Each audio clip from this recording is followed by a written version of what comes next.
Il y a une peur qui est de se dire que l'AI va remplacer les gens. L'AI ne remplacera pas les gens. En revanche, les entreprises qui n'utilisent pas l'AI seront remplacées par des gens qui l'utilisent sans hésitation. Ça va impacter de façon massive.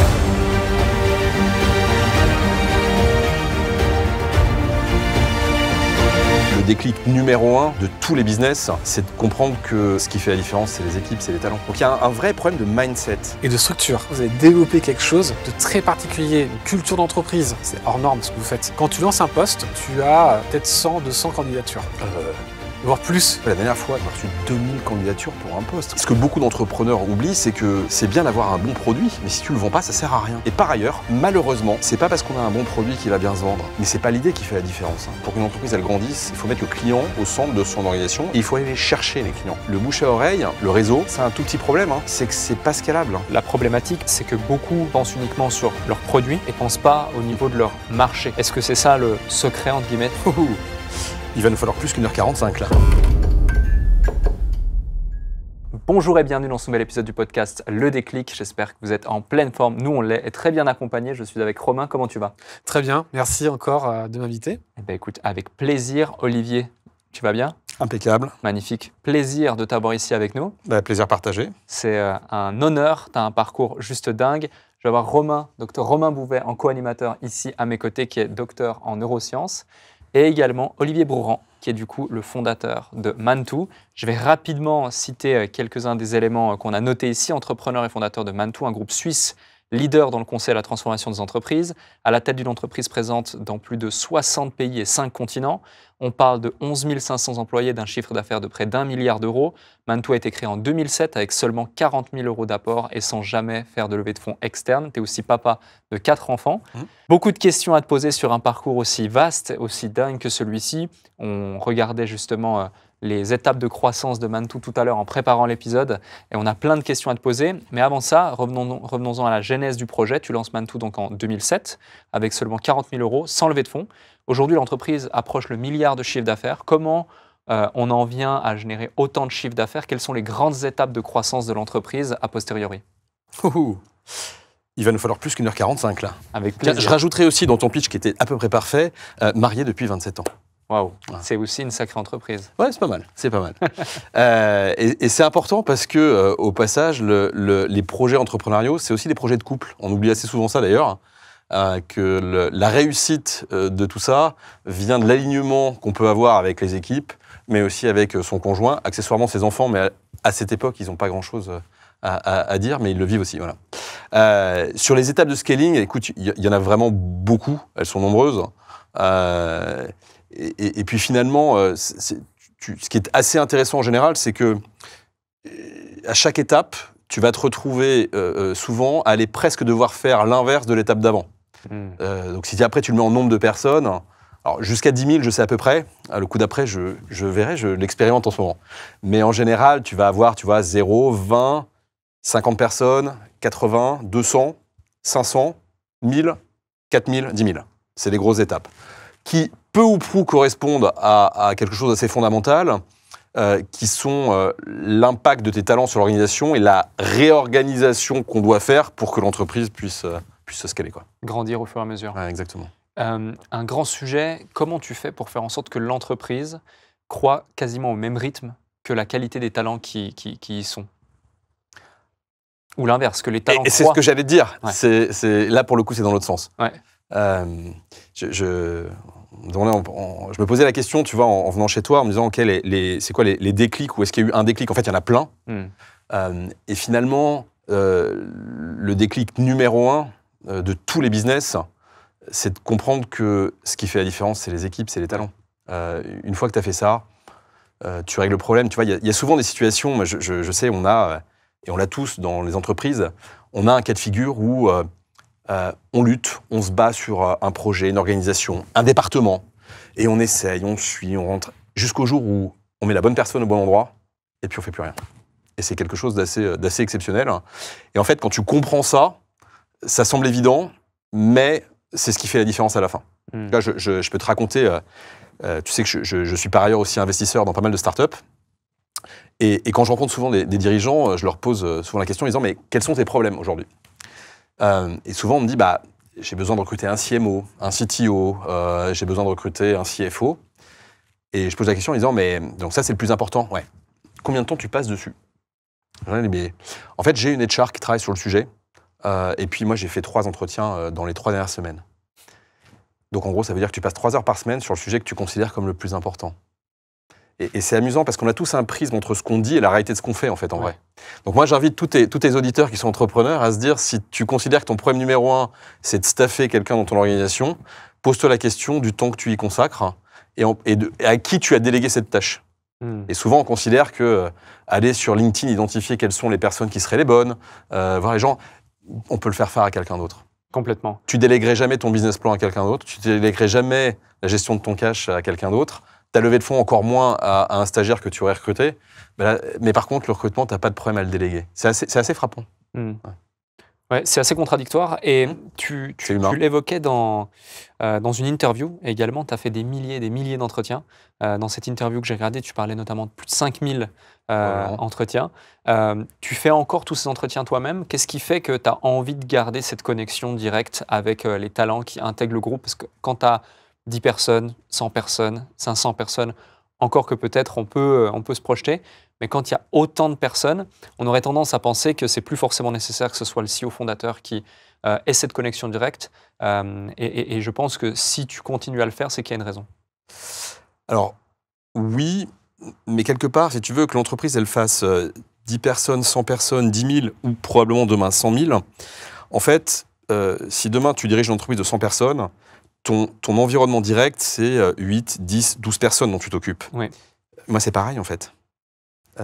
Qu'il y en ait 10 000 dessous ou qu'il y en ait 100 000, fondamentalement, ça ne change pas le fait que ma garde rapprochée, mes équipes ou mon COMEX, c'est 10, 12 personnes. Donc, en fait, je continue à recruter pour les gens qui sont sous ma responsabilité. Et c'est le travail de chacun d'entre eux et dans l'organisation de recruter aux bons endroits. Donc, en fait, ça n'a juste pas changé. C'est juste que ce n'est pas les mêmes profils que tu recrutes. Mais quand tu recrutes un dirigeant pour une des pratiques que l'on peut avoir, qui gère après 7000 personnes ou qu'il en gère 3, ça ne change pas que le recrutement de cette personne-là, pour moi, il est clé dans mon organisation. De même que recruter pour le patron des services généraux, la personne qui s'occupe de l'office management du bureau de Bogota, c'est important dans son job à lui. Voilà. Hyper intéressant. Et justement, tu évoquais tout à l'heure quelque chose qui peut paraître anodin, mais qui est contre-intuitif pour beaucoup. C'est le fait qu'à chaque étape du scale, l'entreprise, elle se réorganise complètement. Et finalement, elle peut même être remise en question totalement au niveau de son organisation. Très complet. Est-ce que tu peux en dire plus, notamment pour les entrepreneurs qui nous écoutent, qui évoluent avec un certain prisme, une certaine idée de l'entreprise, et puis ensuite qui ont de la peine, malheureusement, à voir les signaux faibles qui leur annoncent qu'il faut absolument changer des choses? Oui, je vois ton point. On disait souvent chez nous d'être scalable by design. En fait, c'est de penser les choses dès le début pour pouvoir les scaler fortement. Je vais te raconter une anecdote qui s'est passée, je pense, ça devait faire peut-être 3 ans que la boîte existait. Et on se retrouve avec quelqu'un qui bossait dans les équipes compta à l'époque et qui nous dit, son patron me dit, elle n'est pas très bonne, il y a un vrai problème avec elle, je crois que je vais arrêter avec elle. Et je lui dis, écoute, regardons ensemble. Et on s'interroge sur ce qu'elle fait, donc on va la voir en disant, mais qu'est-ce qui te prend du temps? Elle faisait de la facturation et elle nous dit, faire les factures, ça me prend 3 jours. Je dis, mais c'est pas possible, il y a, 180 factures, tu fais la division, ça fait une demi-heure, tu peux pas passer une demi-heure à faire une facture. Qu'est-ce qui te prend du temps quand tu fais ça? Et elle nous répond, en fait, ce qui me prend beaucoup de temps, c'est de coller les étiquettes. Je dis, pardon? Quelles étiquettes? Oui, regarde, tu vois là, ici, ça c'est une enveloppe à fenêtre. Et en fait, quand j'imprime les factures, parce qu'à l'époque on les imprimait, c'était en 2007, 2009 d'ailleurs, l'adresse, elle n'est pas sur l'enveloppe. Donc en fait, j'ai des étiquettes et puis j'écris à la main et je colle ensuite là-dessus. Et tu te dis, mais c'est surréaliste. Tu n'aurais pas pu juste changer l'impression de ton étiquette. Sauf que quand elle a démarré, tu avais 3 factures. Ça prenait moins de temps d'écrire vite fait à la main l'adresse que d'aller corriger ça. Le scalable by design, c'est ça. C'est de te dire que ce que tu fais un instant au début, ça marche très bien quand tu as un petit volume. Si tu le projettes à grande échelle, ça ne marche plus. Et donc, ce qui est très complexe, c'est de se poser la question en disant, mais voilà, Demain, on n'est pas 10, on est 1000. Est-ce que ça tient la route? C'est quoi la dérive de mon modèle quand il va grandir et comment dès le début, j'essaie de corriger. C'est un peu comme quand tu tires à l'arc. Tu as intérêt à corriger dès le début parce qu'après, le vent va te pousser assez violemment. Et donc, c'est la même chose. Et donc, le scalable by design, c'est ça. C'est de te dire, quand tu fais quelque chose, demain, est-ce que ça tient la route avec du grand volume? Si la réponse, c'est non, alors c'est le moment de l'automatiser, de prendre un outil, de mettre de l'AI, de repenser ton process, de réduire tes étapes. Voilà, parce que même si c'est que 2 minutes que tu vas perdre là, si tu as 10 000 factures, tu vas avoir 5 personnes qui vont faire ça. Voilà. Et donc le scalable by design, il est là en fait. Mais c'est un exercice mental qui est de se projeter en disant mais est-ce que ça tient? Exactement comme nous on le fait aujourd'hui, on est 11 500. Quand on sera 100 000, est-ce que ça tient la route? Réponse non, ok, il faut le repenser. Et justement, ce 100 000 par exemple, il est donc identifié par les ambitions du groupe. Prenons le cas concret d'un entrepreneur qui nous écoute et qui aujourd'hui processe par exemple 100 clients par mois. Son objectif va être par exemple de x2 son entreprise, donc 200 clients par mois. Est-ce qu'il doit voir ce process basé sur cet objectif qui est de 200 ou est-ce qu'il doit anticiper la croissance projetée à venir dans 5 ans et de se dire c'est 1000 l'objectif? Parce que les enjeux sont différents à chaque étape justement. Oui, en fait, il faut toujours se poser la question de est-ce que c'est durable ou pas? Autre exemple standard. Moi, je crois fondamentalement qu'une entreprise, pour réussir, il faut être capable de piloter ses KPI, son ROI, d'être data-driven. Complètement, ouais. Si tu vas jusqu'au bout, ça veut dire qu'il te faudra un jour une compta analytique. Tu n'as pas le choix. La majorité des gens ne le font pas au début d'une entreprise parce que c'est assez complexe à mettre en œuvre. Pour autant, si tu le mets au début, c'est beaucoup plus facile que si tu dois le mettre quand ton entreprise elle a 100 salariés. Ça devient beaucoup plus complexe. Et l'exemple standard, c'est le fichier Excel. C'est le fichier Excel qu'on va construire en disant « mais ça marche bien. Oui, mais on est 2, il n'y a pas besoin de faire plus. » Oui, sauf que quand tu seras 10, ça ne marchera pas. Et donc, tu seras obligé d'avoir une application pour gérer cette donnée qu'aujourd'hui, tu fais juste dans ton petit fichier Excel dans un coin parce que c'est juste à l'échelle, pas durable, tout simplement. Et donc, l'arbitrage après, là où il est complexe, c'est est-ce que je continue avec ce tableau Excel, par exemple, ou est-ce que j'achète un SaaS ou un outil, ou est-ce que je le développe d'ailleurs Et l'arbitrage entre est-ce que j'ai les moyens de le faire à cet instant et quel est le moment où ton arbitrage te dit il faut que je le fasse maintenant parce que mon scale m'amène là, ou en disant je continue encore en mode dégradé en attendant que. Et donc c'est toujours cet arbitrage permanent du mode dégradé avec l'anticipation de ce dont tu auras besoin plus tard. Très clair. On va revenir sur plein d'enjeux liés au scale et plein d'éléments, mais j'ai envie de revenir à tes débuts. En Belgique, tu as affronté des menaces, des procès, même de l'espionnage. Pourquoi autant d'adversité? Pourquoi autant d'éléments qui venaient justement ralentir ou en tout cas s'opposer à ce que tu mettais en place?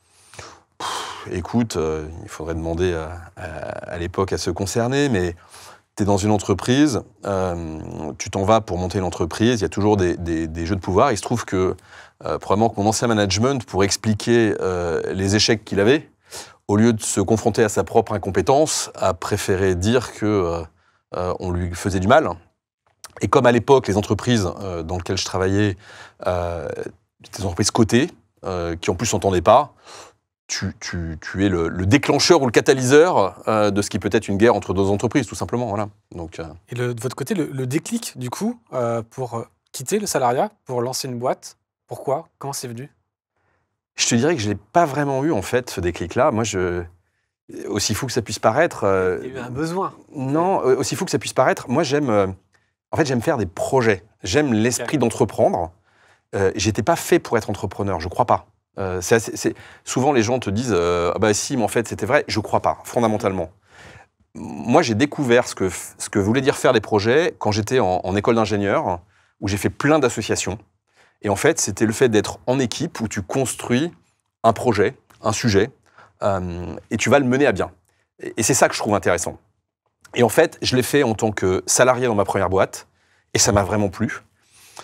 J'en suis parti parce que les valeurs me correspondaient plus. Je l'ai fait dans ma deuxième boîte où j'étais intrapreneur dans cette boîte-là. Ça m'a plu aussi, mais j'ai dû partir parce que les valeurs ne me correspondaient plus. Et je l'ai fait ensuite en tant qu'entrepreneur en partant de zéro.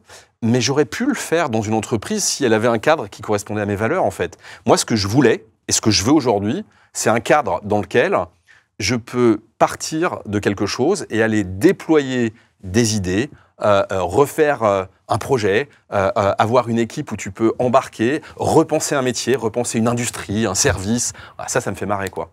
Et donc, ça s'est traduit par entrepreneur. Ça aurait pu... Ce qui est sûr, c'est que j'ai l'esprit d'entreprendre. Okay. Ça, c'est sûr et certain. Et je pense d'ailleurs que la génération qu'on a, qui est absolument incroyable et qui arrive, parfois, pour une partie, confond le désir d'entreprendre et le fait d'être entrepreneur. Le désir d'entreprendre, on peut l'assouvir dans plein de contextes, mais comme aujourd'hui, beaucoup d'entreprises ont un cadre qui ne plaît pas aux gens, on se dit, l'entrepreneuriat, c'est ma solution à moi pour mon besoin. Mais pour autant, le désir d'entreprendre, il peut aussi rentrer dans l'intrapreneuriat dans pas mal d'endroits, parce que entrepreneur, c'est un métier et il est très particulier. Et il n'est pas fait pour tout le monde. Il faut avoir conscience que... Voilà. Alors que, assouvir un désir de faire des projets, d'entreprendre, ça, pour le coup, ça peut se faire dans plein de cadres. Ok, super clair. Ouais. Je rebondis sur ce que tu dis. Tu dis, j'étais pas fait pour être un entrepreneur. Je crois pas. Je voulais pas forcément être un entrepreneur. Non. Et aujourd'hui, on raconte le parcours incroyable d'un entrepreneur qui a des résultats juste extraordinaires. On se posait la question, parce que dans ce type d'industrie, c'est juste dingue ce type de résultats, cette croissance aussi rapide. On parle de 15 ans, certes plus de 15 ans, mais c'est quand même des résultats juste extraordinaires. Qu'est-ce qui fait que tu es devenu progressivement l'entrepreneur que tu es aujourd'hui, alors qu'à la base, tu pensais même pas pouvoir l'être? Et ça en dit long sur les capacités de chaque individu qu'on a, cette élasticité intellectuelle ou cette plasticité intellectuelle qui fait qu'on peut changer d'identité au fur et à mesure du temps, basé par notre environnement et le potentiel qu'on a réellement. Alors, en fait, je ne crois pas m'être posé les questions de est-ce que je peux être entrepreneur? C'est juste que il se trouve que ça s'est fait comme ça. Ça aurait pu être aussi dans le cadre d'une entreprise. J'ai pas choisi ou pas choisi. Je suis pas devenu ou pas devenu. C'est juste le cadre qui a permis de faire ça. Et puis après, comme dirait Edouard Baird, tu as des rencontres. C'est finalement comment tu vas avoir un contexte qui t'emmène à faire ça. Ce qui est sûr et certain, c'est qu'il y a cette envie permanente d'aller repenser une industrie, un secteur, un métier, de se poser la question de comment je peux faire différemment, comment on va se poser. Il n'y a rien que je déteste plus que pourquoi on fait ça, mais on a toujours fait comme ça. Oui, non. Pourquoi? Qu'est-ce qui fait qu'on le fait comme ça?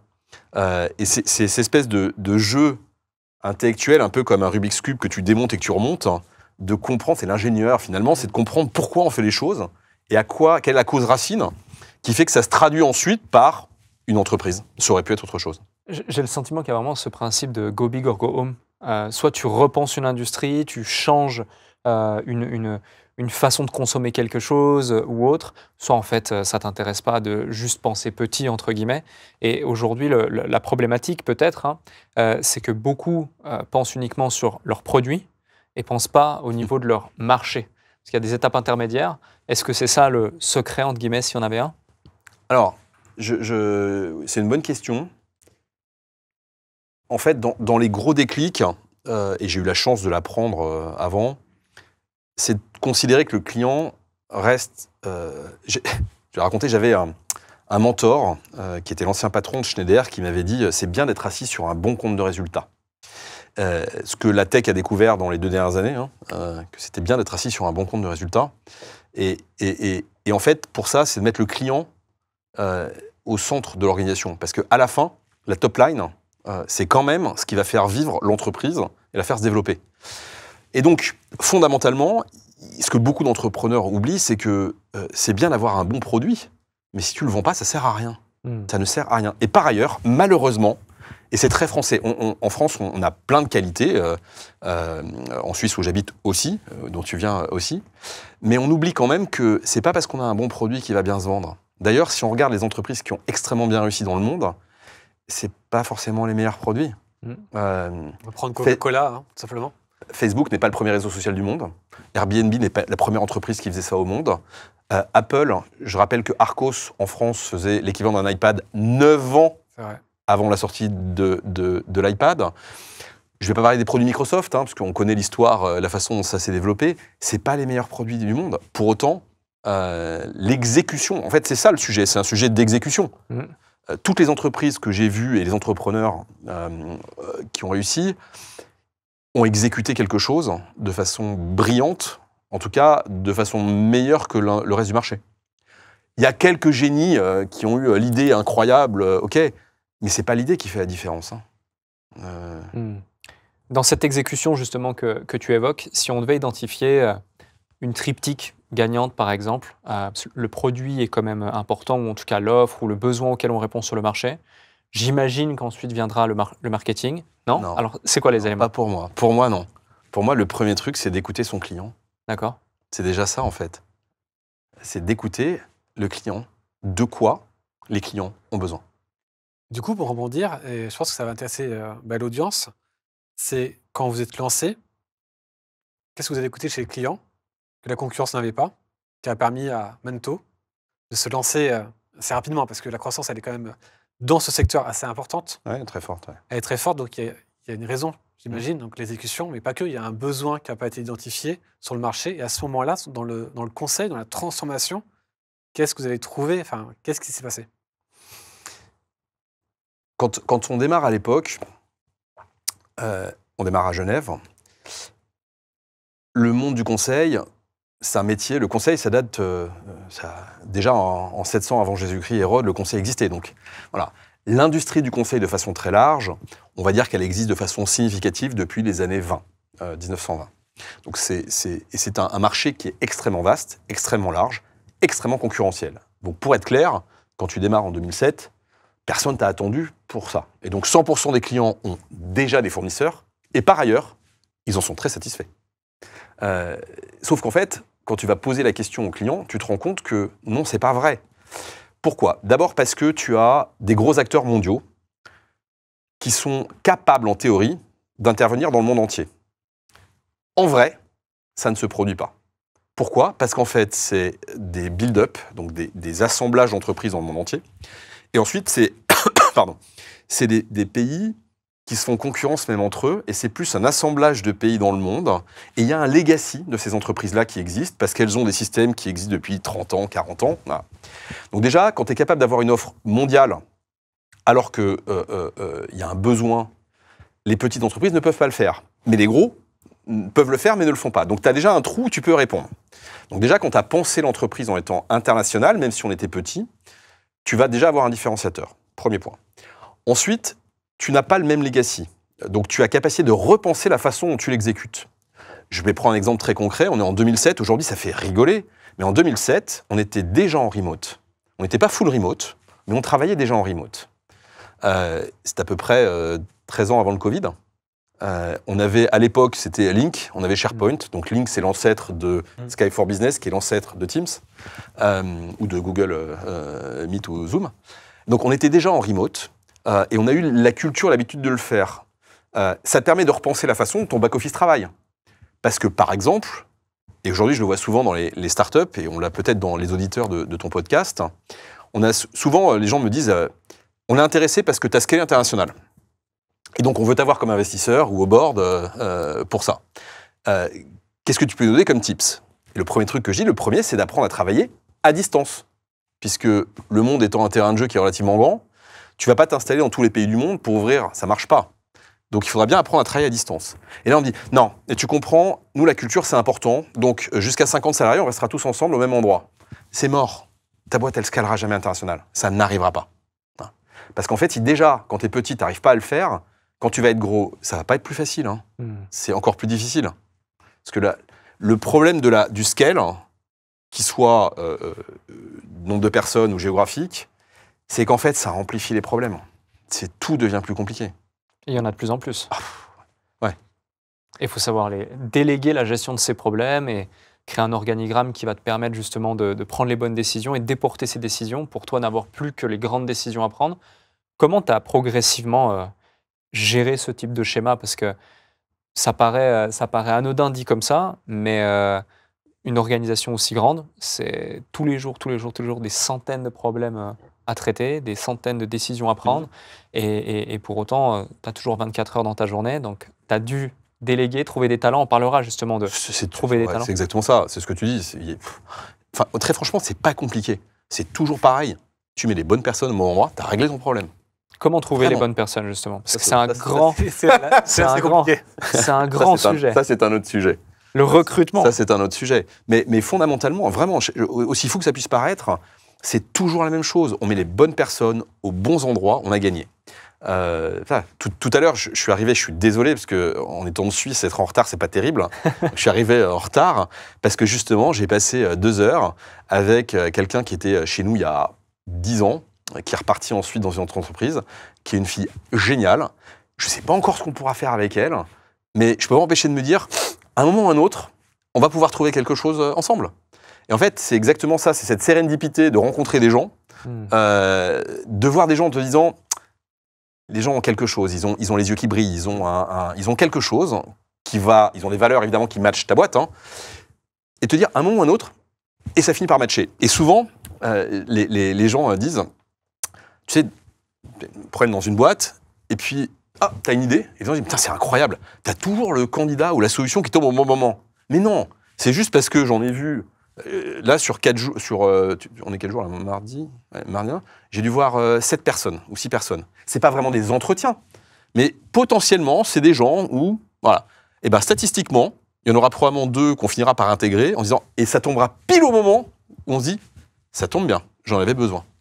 Et c'est cet exercice-là de maintenir un espèce de vivier de talent. T'as pas toujours une place pour les gens, ils sont pas toujours disponibles intellectuellement.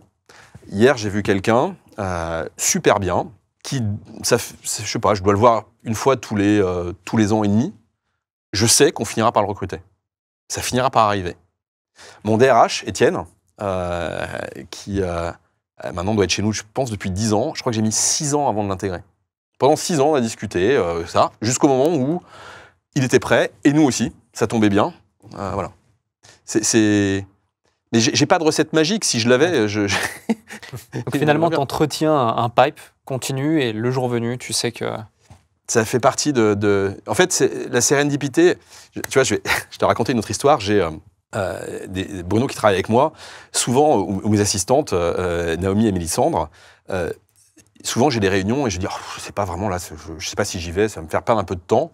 Et ils me disent, non mais on sait très bien ce qui va se passer. Tu vas y aller. Et en fait, le soir, on va recevoir 3 mails en disant, c'est super, j'ai rencontré quelqu'un, ça donne une idée. Et ça manque pas, ça se produit toujours. Et en fait, c'est parce que quand tu essaies de trouver du positif dans les choses, tu finis toujours par trouver quelque chose qui génère une occasion, une idée, une opportunité. Et finalement, et c'est vrai, en fait, et ils ont raison, à chaque fois que je me retrouve à faire un truc, au début, tu dis, là, vraiment, est-ce que j'y vais, je vais m'ennuyer et tout. Et en fait, non. Mais par contre, si tu y vas en me disant, c'est nul, tu repars, c'était nul. Et donc, je crois que c'est cet exercice-là qui est... et c'est vrai pour le recrutement. Le nombre de fois où on a recruté, par exemple, quelqu'un il n'y a pas très longtemps, nos équipes recrutement, je crois, ont refusé le CV. Et en fait, on s'est dit, quand même, on ne sait jamais. Et finalement, on a fini par la recruter. À un poste élevé dans l'organisation, t'imagines bien. Parce qu'effectivement, sur le CV, ça ne matche pas. C'est pas parfait. En revanche, elle a quelque chose, cette personne-là. Comment on développe cette sensibilité, justement? Parce que certains diront, non mais le feeling, ça n'a pas sa place dans le recrutement. D'autres diront, il faut se fier qu'à la scorecard et qu'à ses éléments, fiche de poste, etc. Et en l'occurrence, ici... Moi, je te dirais les deux. Les deux, ok. Quel est l'équilibre à avoir? Moi, je pense que, pour le coup, je pense que le feeling est une énorme bêtise si tu fies qu'à ça.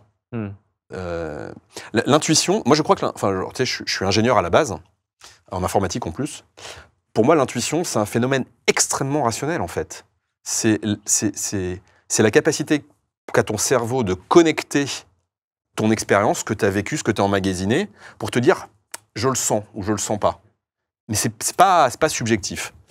Le vrai problème, c'est que de temps en temps, tu te trompes. Donc, quand tu as vu...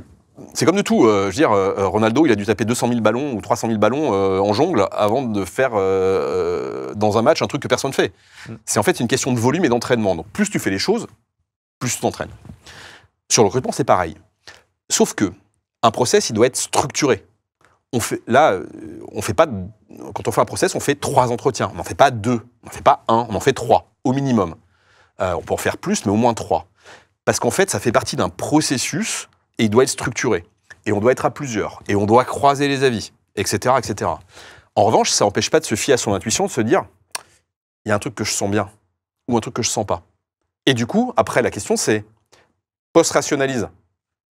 C'est-à-dire que si demain, toi, tu vois quelqu'un, on bosse ensemble et tu me dis, tiens, j'ai vu quelqu'un, vraiment, je le sens super, c'est OK, pourquoi?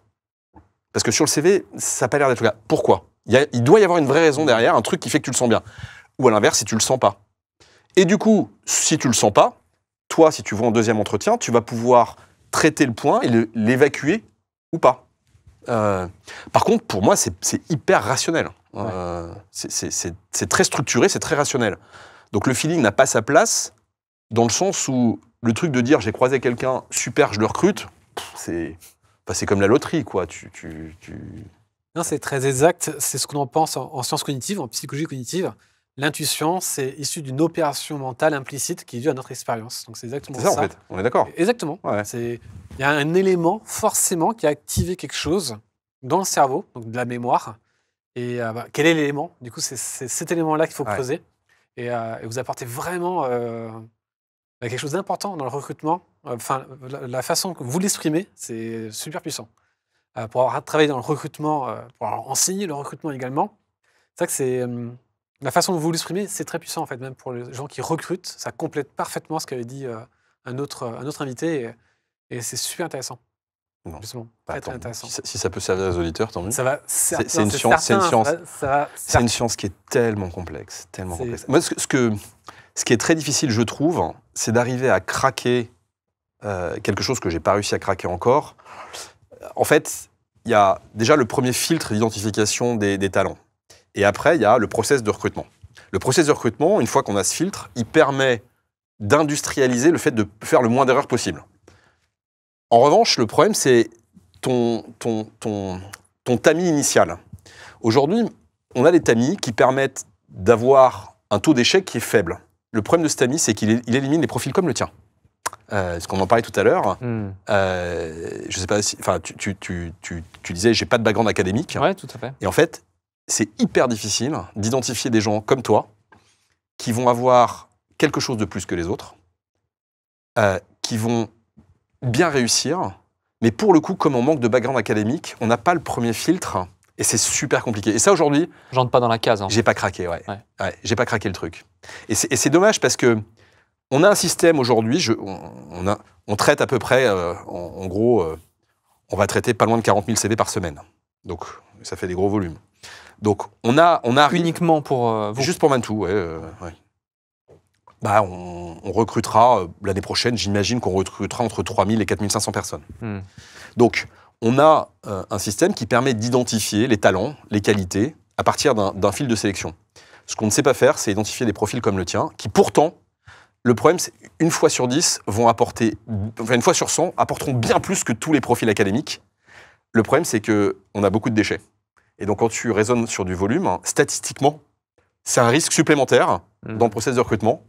Et donc, more gain, mais plus de risques. Et donc, si tu réfléchis comme ça, et c'est compliqué. C'est très compliqué. Et ça, pour le coup, je ne l'ai pas craqué. Si quelqu'un a la solution... Pas évident, parce qu'il y a un filtre, surtout si dans le milieu informatique. Il faut un diplôme d'informatique, minimum de connaissances, ça dépend du domaine. Par contre, ce qu'on sait aujourd'hui, c'est que les meilleurs étudiants ne sont pas les meilleurs dans la pratique. C'est une fausse croyance. Ce qui est vrai. Là, des chercheurs ont observé des architectes. C'est-à-dire qu'ils ont pris les meilleurs architectes, ils ont regardé leur parcours, ils étaient plutôt moyens. Donc c'est des CB, donc c'est du 14, 10 sur 20. Et les meilleurs n'ont pas fait les meilleures carrières. Oui, ça c'est une évidence. Donc déjà, c'est un élément qu'on a, c'est que les meilleures notes, les meilleurs étudiants qui ont les meilleures notes n'ont pas été les meilleurs psychologues. Il n'y a pas de règle sur ça, en fait. Il n'y a pas de prédiction. Moi, je peux te donner un gros déclic que j'ai eu, et ça choque de temps en temps les gens chez nous. Souvent, je dis aux gens, il faut apprendre à être feignant. Très feignant. Parce qu'en fait, quand tu es feignant, tu vas dépenser le moins d'énergie possible pour faire quelque chose. Et c'est ce qui fait que ta boîte, tu la rends efficiente. Tu vois, je parlais de scale-up by design, il faut être feignant. Et quand tu es feignant à l'école, en général, tu n'es pas dans les meilleurs. Hein. C'est vrai. Tu n'es pas dans les meilleurs. C'est vrai. Donc, moi, j'ai failli me faire virer en première année INSA, en deuxième année INSA. C'est compliqué. Mais effectivement. Mais parce qu'en fait, quand tu es feignant, tu fais l'effort minimum syndical que pour que ça passe. Donc, tu dépenses le moins d'énergie possible. Et donc, l'entreprise, mine de rien, c'est de gérer des ressources limitées pour en tirer le plus possible et je ne parle pas d'argent, je parle de ressources, que ce soit le temps, les personnes, que ce soit l'énergie, etc. Bref. Et pour en tirer le plus possible. Et en fait, il faut être feignant. Aussi fou que ça puisse paraître. Et ce qui est fou, c'est que notre cerveau, on pensait à l'époque que notre cerveau était programmé pour chercher de la performance. Totalement faux. C'est l'inverse. Il recherche de l'économie d'énergie. Et ça va totalement dans le sens, en fait, de l'entreprise. Et d'ailleurs, même le pire défaut, et c'est un vrai défaut, du coup, c'est les gens qui disent « je suis perfectionniste ». Mais c'est un vrai défaut. Parce que les gens perfectionnistes, ils sont sur des détails, souvent, qui ne servent pas à grand-chose et qui ne font pas avancer. Ils ne passent pas à l'action. D'ailleurs, les gens dans mon entourage perfectionnistes, c'est pas ceux qui ont le plus grand succès. Ils essaient de se lancer, ils ont toujours ce train où c'est compliqué, ils n'avancent pas. Oui, c'est la loi de Pareto, 20% d'effort pour complètement. 80% de réussite. Complètement. Donc, dans tous les cas, où le cerveau, par défaut, il est feignant, il cherche à économiser son énergie. C'est comme ça qu'il a survécu plus longtemps. Si j'en reviens au recrutement, c'est tellement un sujet, tellement une douleur pour la plupart des entrepreneurs, quel que soit leur niveau. Tu évoques un process extrêmement clair de recrutement avec ces fameux 3 entretiens, etc. Il y a un moment dans le recrutement où moi ce que j'appelle c'est le filtre de vérité.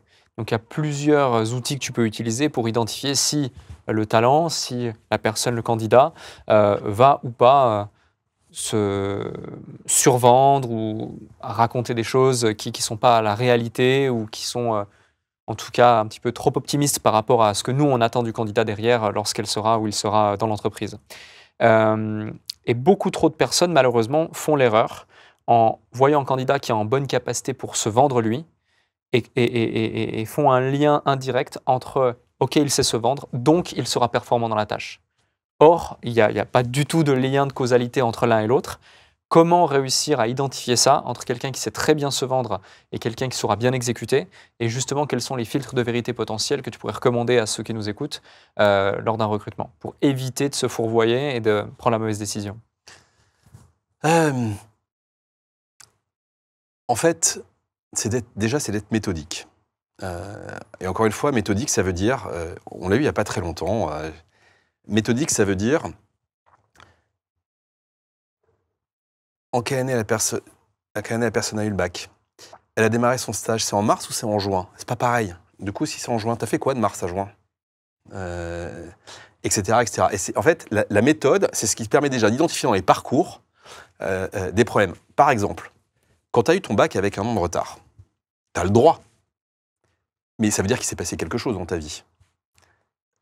C'est important de comprendre ce qui s'est passé. Pourquoi? Parce que tu peux tout à fait avoir quelqu'un qui s'est retrouvé à 16 ans avec ses parents qui ont un accident, qui s'est occupé de sa grand-mère, qui n'a pas pu aller là, et qui a eu un an de retard au bac. Compréhensible. Voire même, ça crée une force. Et puis à l'inverse, ça peut être quelqu'un qui est vraiment pas capable d'avoir des résultats scolaires. C'est pas la même lecture. Donc c'est important d'être hyper méthodique pour comprendre. Quand quelqu'un a un trou dans son CV, en général, les gens aujourd'hui sont hyper bons pour aller le masquer. Mais fondamentalement, si tu prends plusieurs lampes et que tu éclaires toutes les situations, comme dirait l'autre, on peut tromper une fois 1000 personnes. Enfin, vous connaissez l'histoire. Pour ceux qui ont la ref et qui sont suffisamment vieux pour avoir la cité de la peur. Mais c'est la même chose. C'est qu'en fait, quand tu es méthodique et que tu casses le script, le but du jeu, c'est d'avoir un échange avec quelqu'un et de comprendre qui est la personne, d'où elle vient, qu'est-ce qu'elle fait, qui elle est, qu'est-ce qui l'a amené ici. C'est pas d'avoir un interrogatoire, c'est pas non plus un exercice de vente pour la personne. En vrai, je veux dire, ça ne viendrait pas à l'idée d'aller mentir à ton conjoint pour essayer de choper un contrat de fiançailles. C'est pas logique. Quelque part, la relation professionnelle, même si effectivement on ne peut pas dire que c'est exactement comme un contrat de mariage ou de fiançailles, en fait, je veux dire, on va quand même passer, j'allais dire 8 heures par jour, ça dépend où on travaille, mais en gros, on va passer entre 7 heures et 10 heures par jour à travailler avec des gens, passer une bonne partie de sa vie. Le but du jeu, c'est au contraire, un entretien, ça doit être le but du jeu pour diminuer au maximum l'écart de perception entre moi, candidat, qui postule vers l'entreprise, et moi, entreprise, qui recrute ce candidat.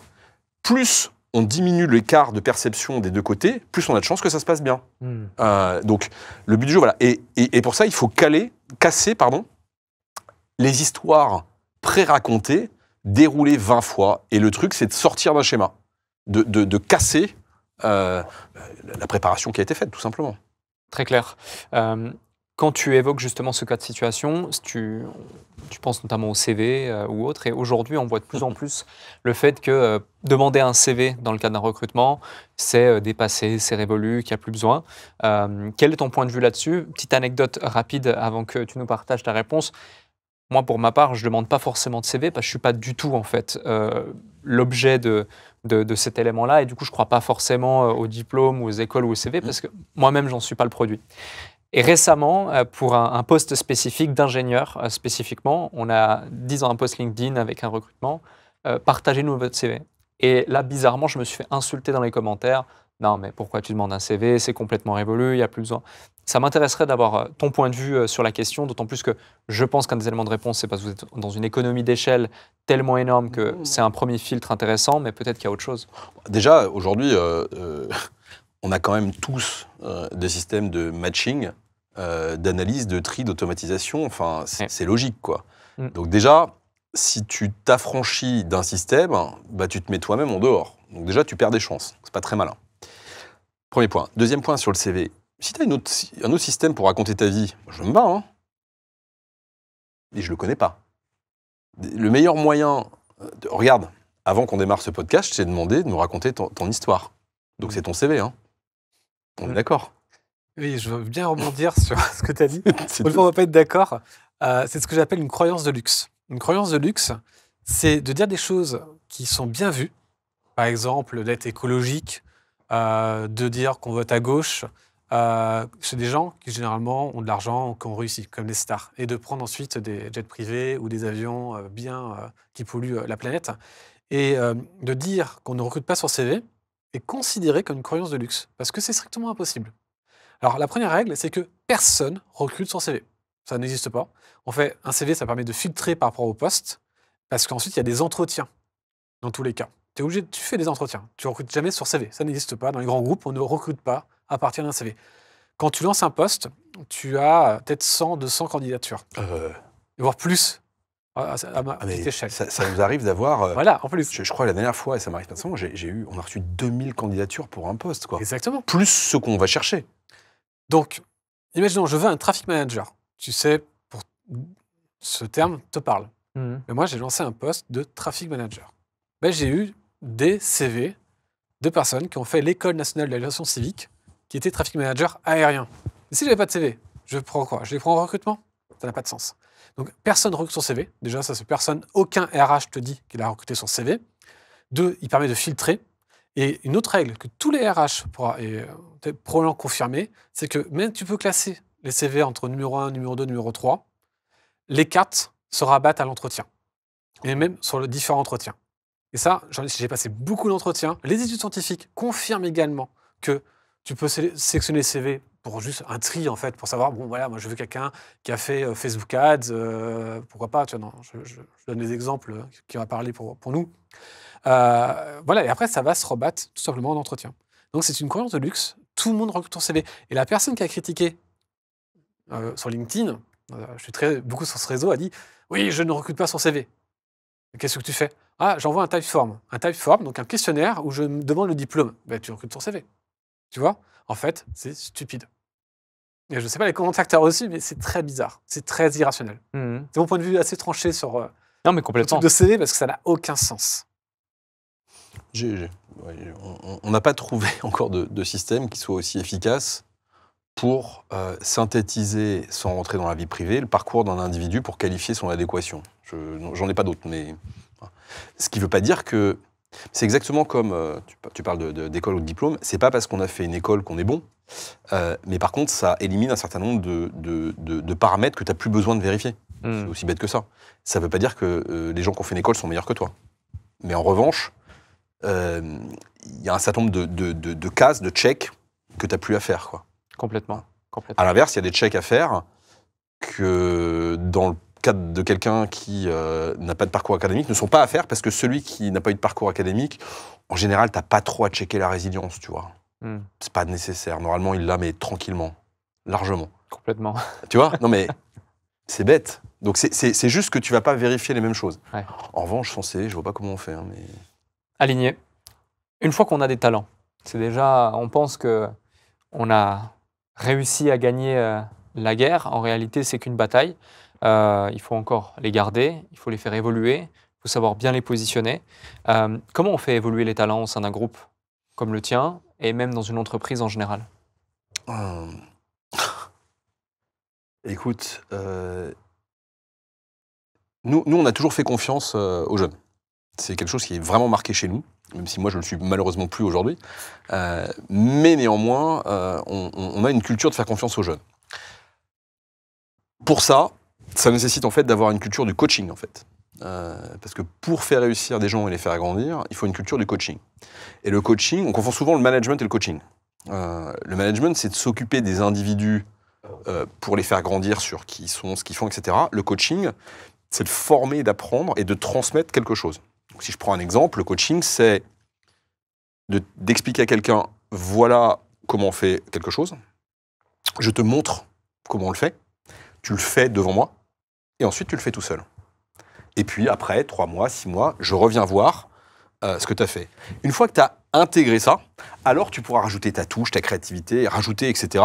Et tu deviendras peut-être un jour le meilleur d'un sujet. Mais au moins, je t'ai transmis 100% de ce que l'on sait faire. Dans ces étapes-là, si tu fais du bon coaching, c'est comme ça que tu fais grandir les gens. Et il ne faut pas oublier une étape, c'est qu'il faut leur montrer les choses. Le danger qu'on a, c'est d'aller expliquer aux gens, en disant, bah voilà, c'est comme, il faut faire ça, vas-y, bon courage. Tu n'auras pas expliqué pourquoi il faut le faire, tu n'auras surtout pas montré que c'est possible de le faire, et tu n'auras pas donné les briques de la personne pour qu'elle ait ses bases solides, sur lesquelles ensuite elle va pouvoir rajouter sa touche, son génie, son improvisation. Donc ça, pour moi, ça fait partie des étapes. Il ne faut pas confondre, il faut faire du management et du coaching. Deux choses séparées. Donc le plan de montée en compétences, coaching, directement. Ouais, c'est effectivement le fait d'aller accompagner et de transmettre sur ce qu'on sait bien faire, d'aider les gens ensuite à acquérir l'autonomie. L'autonomie, pour moi, c'est... en fait, tu le vois quand tu coaches quelqu'un, quand tu t'occupes de quelqu'un, il va venir avec des questions, et au fur et à mesure du temps, les questions vont être différentes. Typiquement, au début, on va venir avec une question en disant chef, je fais quoi? J'ai caricature sur le mot chef, parce que c'est vraiment pas la culture chez nous. Et au bout d'un moment, tu vas dire non, alors la prochaine fois que tu viens, tu vas venir avec ton problème, et tu vas me dire je pense que c'est la solution A ou la solution B, et tu vas m'expliquer pourquoi tu penses que c'est la solution B. Et tu vas faire ça plusieurs fois, et puis au bout d'un moment, ils vont venir, et ils vont plus te dire j'ai un problème, je pense que c'est solution A, solution B, je pense que c'est B. Ils vont venir en disant alors, je pense que je vais avoir un problème.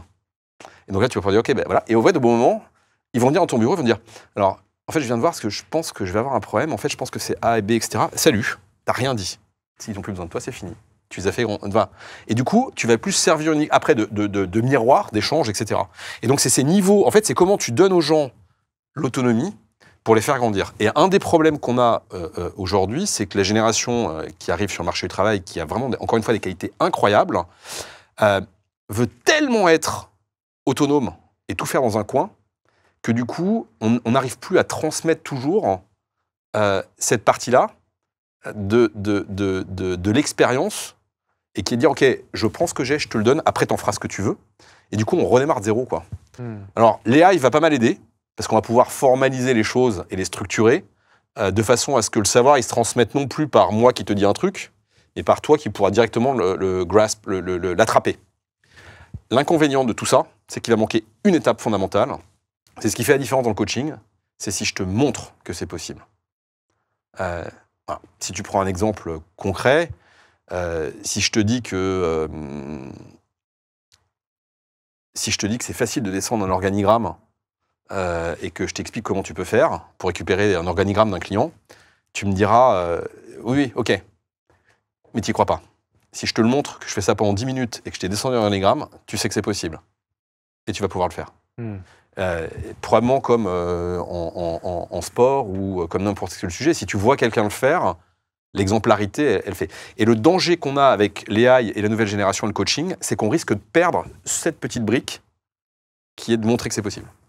Et qui crée finalement des nouveaux schémas neuronaux pour te dire qu'en fait, on peut le faire.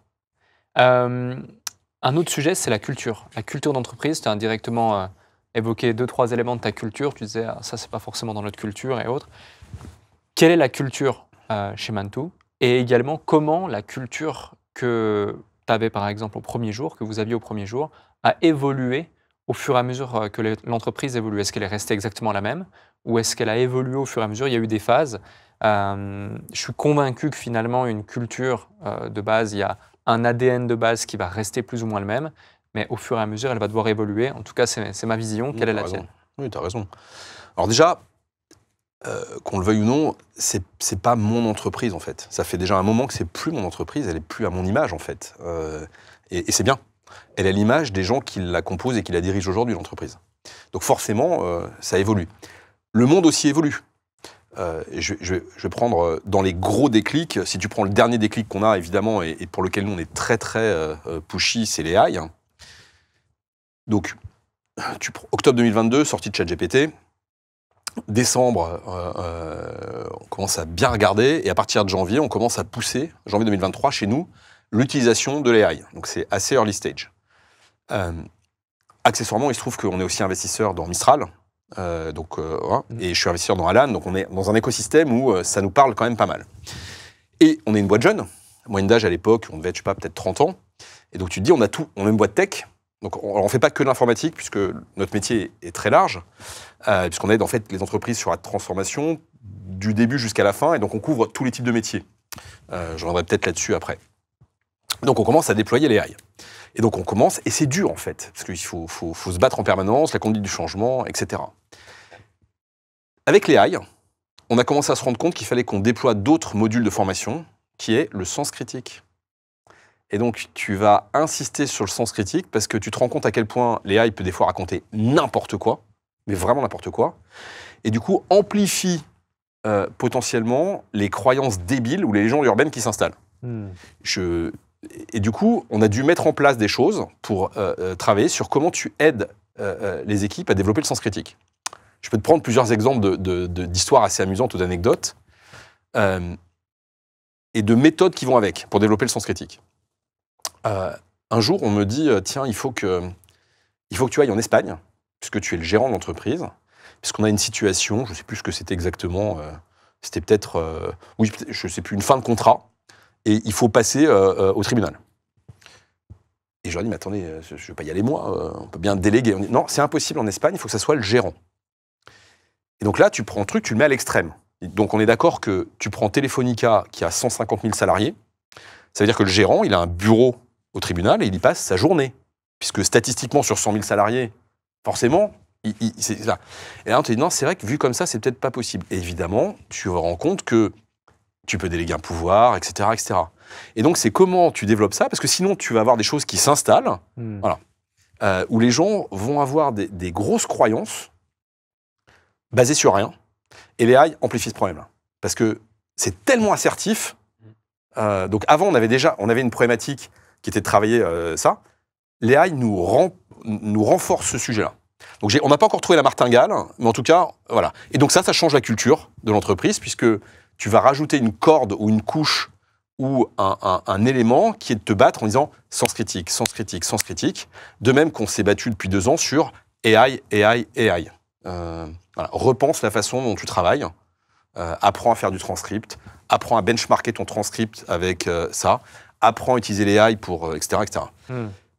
C'est compliqué, même pour une boîte comme nous, on se rend compte là, et donc aujourd'hui on le fait nous pour nos clients, parce que depuis 2 ans on se bat sur ce sujet, et donc on accompagne nos clients sur comment tu apprivoises les AI en tant que dirigeant, et pour tes équipes, pas en faisant forcément du rocket science, parce que tout le monde essaye aujourd'hui de se dire je vais faire des gros use cases très complexes. En vrai, il n'est pas là le sujet. Il est comment, et c'est vrai pour tes auditeurs, comment tu formes ton COMEX, tes équipes, à utiliser les AI au quotidien, comme en 2007, quand l'iPhone sort, tu aurais formé les équipes à dire comment je fais pour trouver une application, et avoir le réflexe de chercher la bonne app qui correspond à ton problème. Et c'est ça le gros point. Et donc cette transformation, tu vois, depuis 2 ans, AI sens critique fait partie des gros sujets de culture dans l'entreprise. Et les équipes, t'entends, se moquent de moi pour ça, mais c'est vrai que c'est pushy là-dessus. Ouais, donc créer vraiment des nouvelles habitudes d'utilisation et des nouvelles habitudes de raisonnement au travers d'un sens critique que tu vas pouvoir développer. Et donc forcément, ça impacte ta culture. Ouais. Ça la change. Par exemple, la conséquence de ça, nous, on avait une culture qui est très orale. Malheureusement, d'abord, quand tu grossis, tu te rends compte que ça pose quelques petits problèmes. Et avec les AI, ça en pose encore un plus. C'est que du coup, tu ne peux pas capitaliser. Et donc, on a un switch à faire. Et pour le coup, culturellement, il est difficile d'avoir plus, de basculer une partie d'oralité vers de l'écrit, de façon à pouvoir le capitaliser avec de l'AI. Voilà un changement de culture, par exemple, qu'on va probablement dans toutes les boîtes être obligé de faire, sans pour autant forcément aller à l'extrême qui est t'as plus que de l'écrit et plus personne se parle, se voit, ce qui arrive dans certaines boîtes. Hein. Tout à fait. Un autre sujet, c'est au niveau de la croissance. Tu évoques là ici l'Espagne, tu as évoqué d'autres pays, vous êtes dans 60 pays, 5 continents. Comment on gère déjà une croissance au niveau international? Tu évoquais le fait d'avoir posé les fondations dès le départ avec cette vision, certes, mais est-ce que ça a été une croissance organique? Est-ce que ça a été une croissance externe? Est-ce qu'il y a eu les deux? Et comment tu as priorisé la pénétration de certains marchés? Ça peut être intéressant pour ceux qui nous écoutent. Alors, effectivement, tu as raison, on est dans 60-ish pays. Peut-être revenir sur le métier qu'on fait, en fait, chez Mantoux. Oui. En gros, on va couvrir tous les aspects, je disais tout à l'heure, de la transfo. Donc, la première étape, c'est on va aider les entreprises à définir une raison d'être, une vision, une mission. Et on va aider les dirigeants sur la communication, la vision, la strat, etc. Donc ça, c'est une des premières étapes, une pratique qu'on a.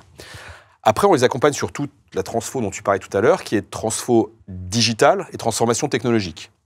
Donc ça va aussi bien être depuis, tu refais, tu as 100 personnes qui font l'application mobile d'une grande banque, en passant par, tu fais un dashboard qui permet de monitorer toutes les stats du Covid dans le monde entier.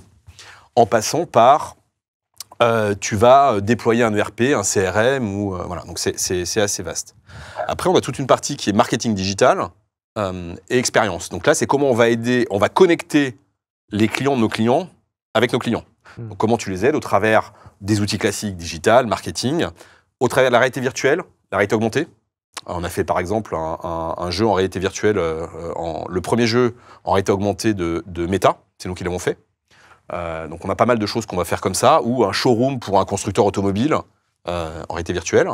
On a ensuite toute une partie qui est Future of Work, dans lequel on va structurer la relation entre nos clients et l'écosystème avec lequel ils travaillent.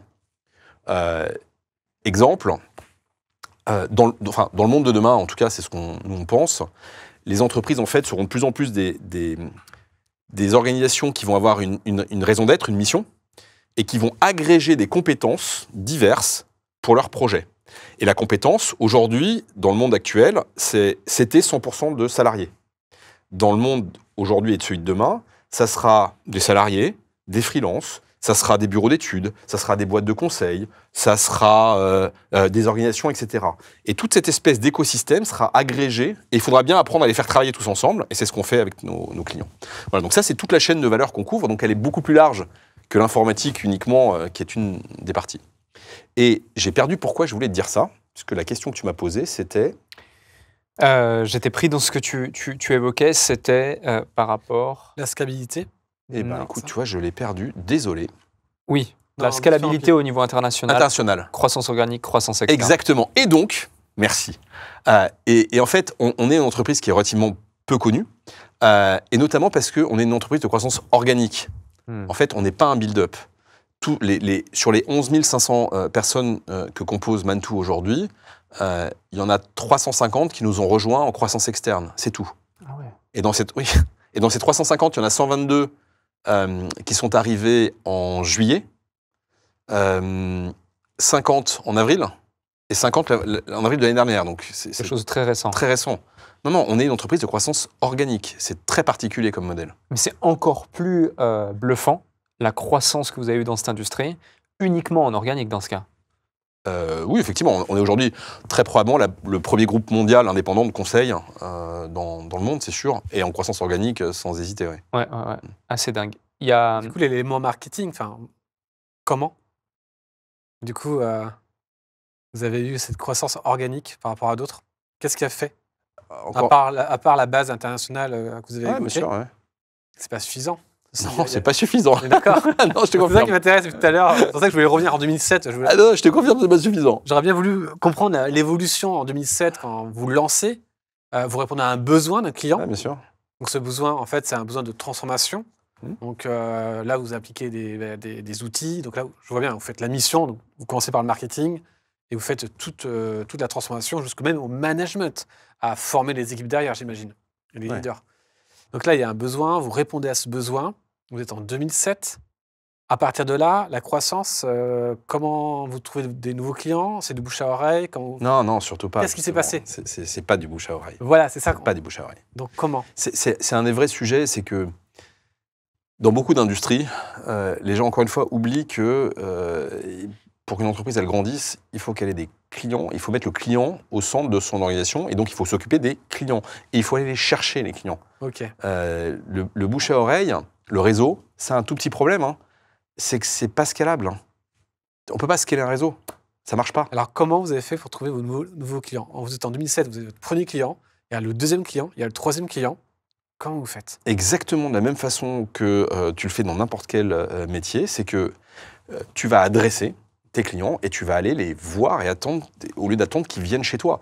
Et que ça soit du B2C, du B2B, c'est la même chose. C'est réfléchir à quels sont les canaux d'acquisition de façon à ce que je puisse monter ma top line. Ça, c'est le premier paramètre. On a beaucoup de boîtes, souvent, qui oublient ce paramètre-là et qui se disent « mon produit est super, il va se vendre tout seul. Ma tech est super, elle va se vendre tout seul. Mon service est super, il va se vendre tout seul. » Non, c'est pas vrai. Et les clients, c'est pas parce que tu les as vus une fois, ça ne marchera pas. Ça, c'est le premier point. Et le deuxième, c'est le delivery. Quel que soit le delivery que tu es, que ça soit de la tech, du produit, du service, etc., c'est d'avoir la capacité à répondre à la demande. Et donc, c'est comment tu synchronises, comment tu synchronises les deux pour avoir suffisamment d'activité d'un côté et suffisamment de capacité de delivery de l'autre. Et donc, à partir du moment où tu arrives à synchroniser ça, tu peux arriver à faire de la croissance. La majorité des entreprises ont soit un problème d'un côté, soit de l'autre. Et si elles n'ont pas un problème d'un côté ou de l'autre, elles ont un problème de stop and go. C'est-à-dire qu'on ne synchronise pas les deux. Le modèle classique, ou l'exemple classique, c'est d'un coup, mon acquisition marche bien, j'ai plein de business, de trucs qui rentrent. Donc du coup, je m'occupe des delivery, mais j'arrête mon acquisition. Et donc du coup, quand je me dis, ah bah tiens, je vais refaire mon acquisition, j'ai plus de delivery. En fait, c'est toujours cette espèce de stop and go en permanence. La difficulté, c'est la synchronisation des deux en même temps. Une fois que tu as fait ça et que tu as enlevé les barrières mentales, des gens qui vont t'expliquer pourquoi c'est pas possible. Je prends un exemple hyper symptomatique. Vous avez tous les deux des entreprises. À votre avis, c'est plus facile aujourd'hui dans votre entreprise pour déployer et vendre une activité, ou c'était plus facile quand vous étiez tout seul? Plus facile maintenant. C'est plus facile aujourd'hui, on est d'accord? Ouais. Ok. Donc on est d'accord que moi, avec 11 500 personnes, ça devrait être encore plus facile. Pourtant, tout le monde, toutes les boîtes te diront, quand c'est gros, c'est plus compliqué. Tout le monde dira, quand une entreprise est grosse, c'est normal qu'elle fasse moins de croissance. Tout le monde. Oui, c'est vrai. Ce qui est normal. Non, mais c'est pas normal du tout. Alors, dans le papier, c'est normal, puisque augmentation, en plus, il y a un paquebot, donc c'est beaucoup plus dur à diriger par rapport à des startups qui vont essayer de pas marcher. C'est une aberration Je suis absolue. d'accord, mais c'est ce qu'on La observe. réalité, et les équipes chez moi le savent, moi, quand quelqu'un chez moi me dit ça, je dis, écoute, j'ai une super nouvelle. Ce que je te propose, tu vois le bureau là? Tu vois le téléphone? Eh ben, vas-y. Super. T'as plus besoin de Mantou pour le faire. Vas-y, fonce, ça va être plus facile. Ça n'a pas de sens. En fait, c'est une vue de l'esprit. C'est exactement comme la croissance économique. Ouais. En ce moment, on entend la croissance économique, c'est moins bon, etc., etc. En vrai, mais ça ne change rien. Que le produit intérieur brut fasse plus 3 ou moins 2, qu'est-ce que ça change? Sauf si on s'appelle en France EDF. Ok, si je m'appelle EDF, j'ai, je sais pas, 60 millions de clients en France. C'est vrai que mon produit intérieur brut, il va un petit peu impacter, bon, pas que, la température aussi, mais va impacter mon chiffre d'affaires. Mais pour toutes les autres entreprises, le marché est tellement large, c'est pas le croissance dans un sens ou dans l'autre, c'est pas vrai. D'ailleurs, la preuve, une start-up ou une entreprise qui ferait 40% de croissance, bon, bah, au pire, on peut dire qu'elle fera 36 ou elle fera 42. Mais il n'y a pas de raison que ça soit différent. Donc il y a un vrai problème de mindset. Et de structure. Et je suis totalement d'accord, je défends cette idée. pour fréquenter les grands groupes, justement, qui ont ce problème dans l'innovation et d'agir vite par rapport à un problème. Pourquoi? Parce qu'elles ont des structures très lourdes, avec beaucoup de strates, avec beaucoup de salariés, avec une charge salariale assez importante. Et c'est pour ça qu'elles ont du mal à naviguer, et puis aussi à perdre l'horizon. Donc je pense que ça vient de là. Elles n'ont pas la structure interne pour pouvoir rapidement pivoter.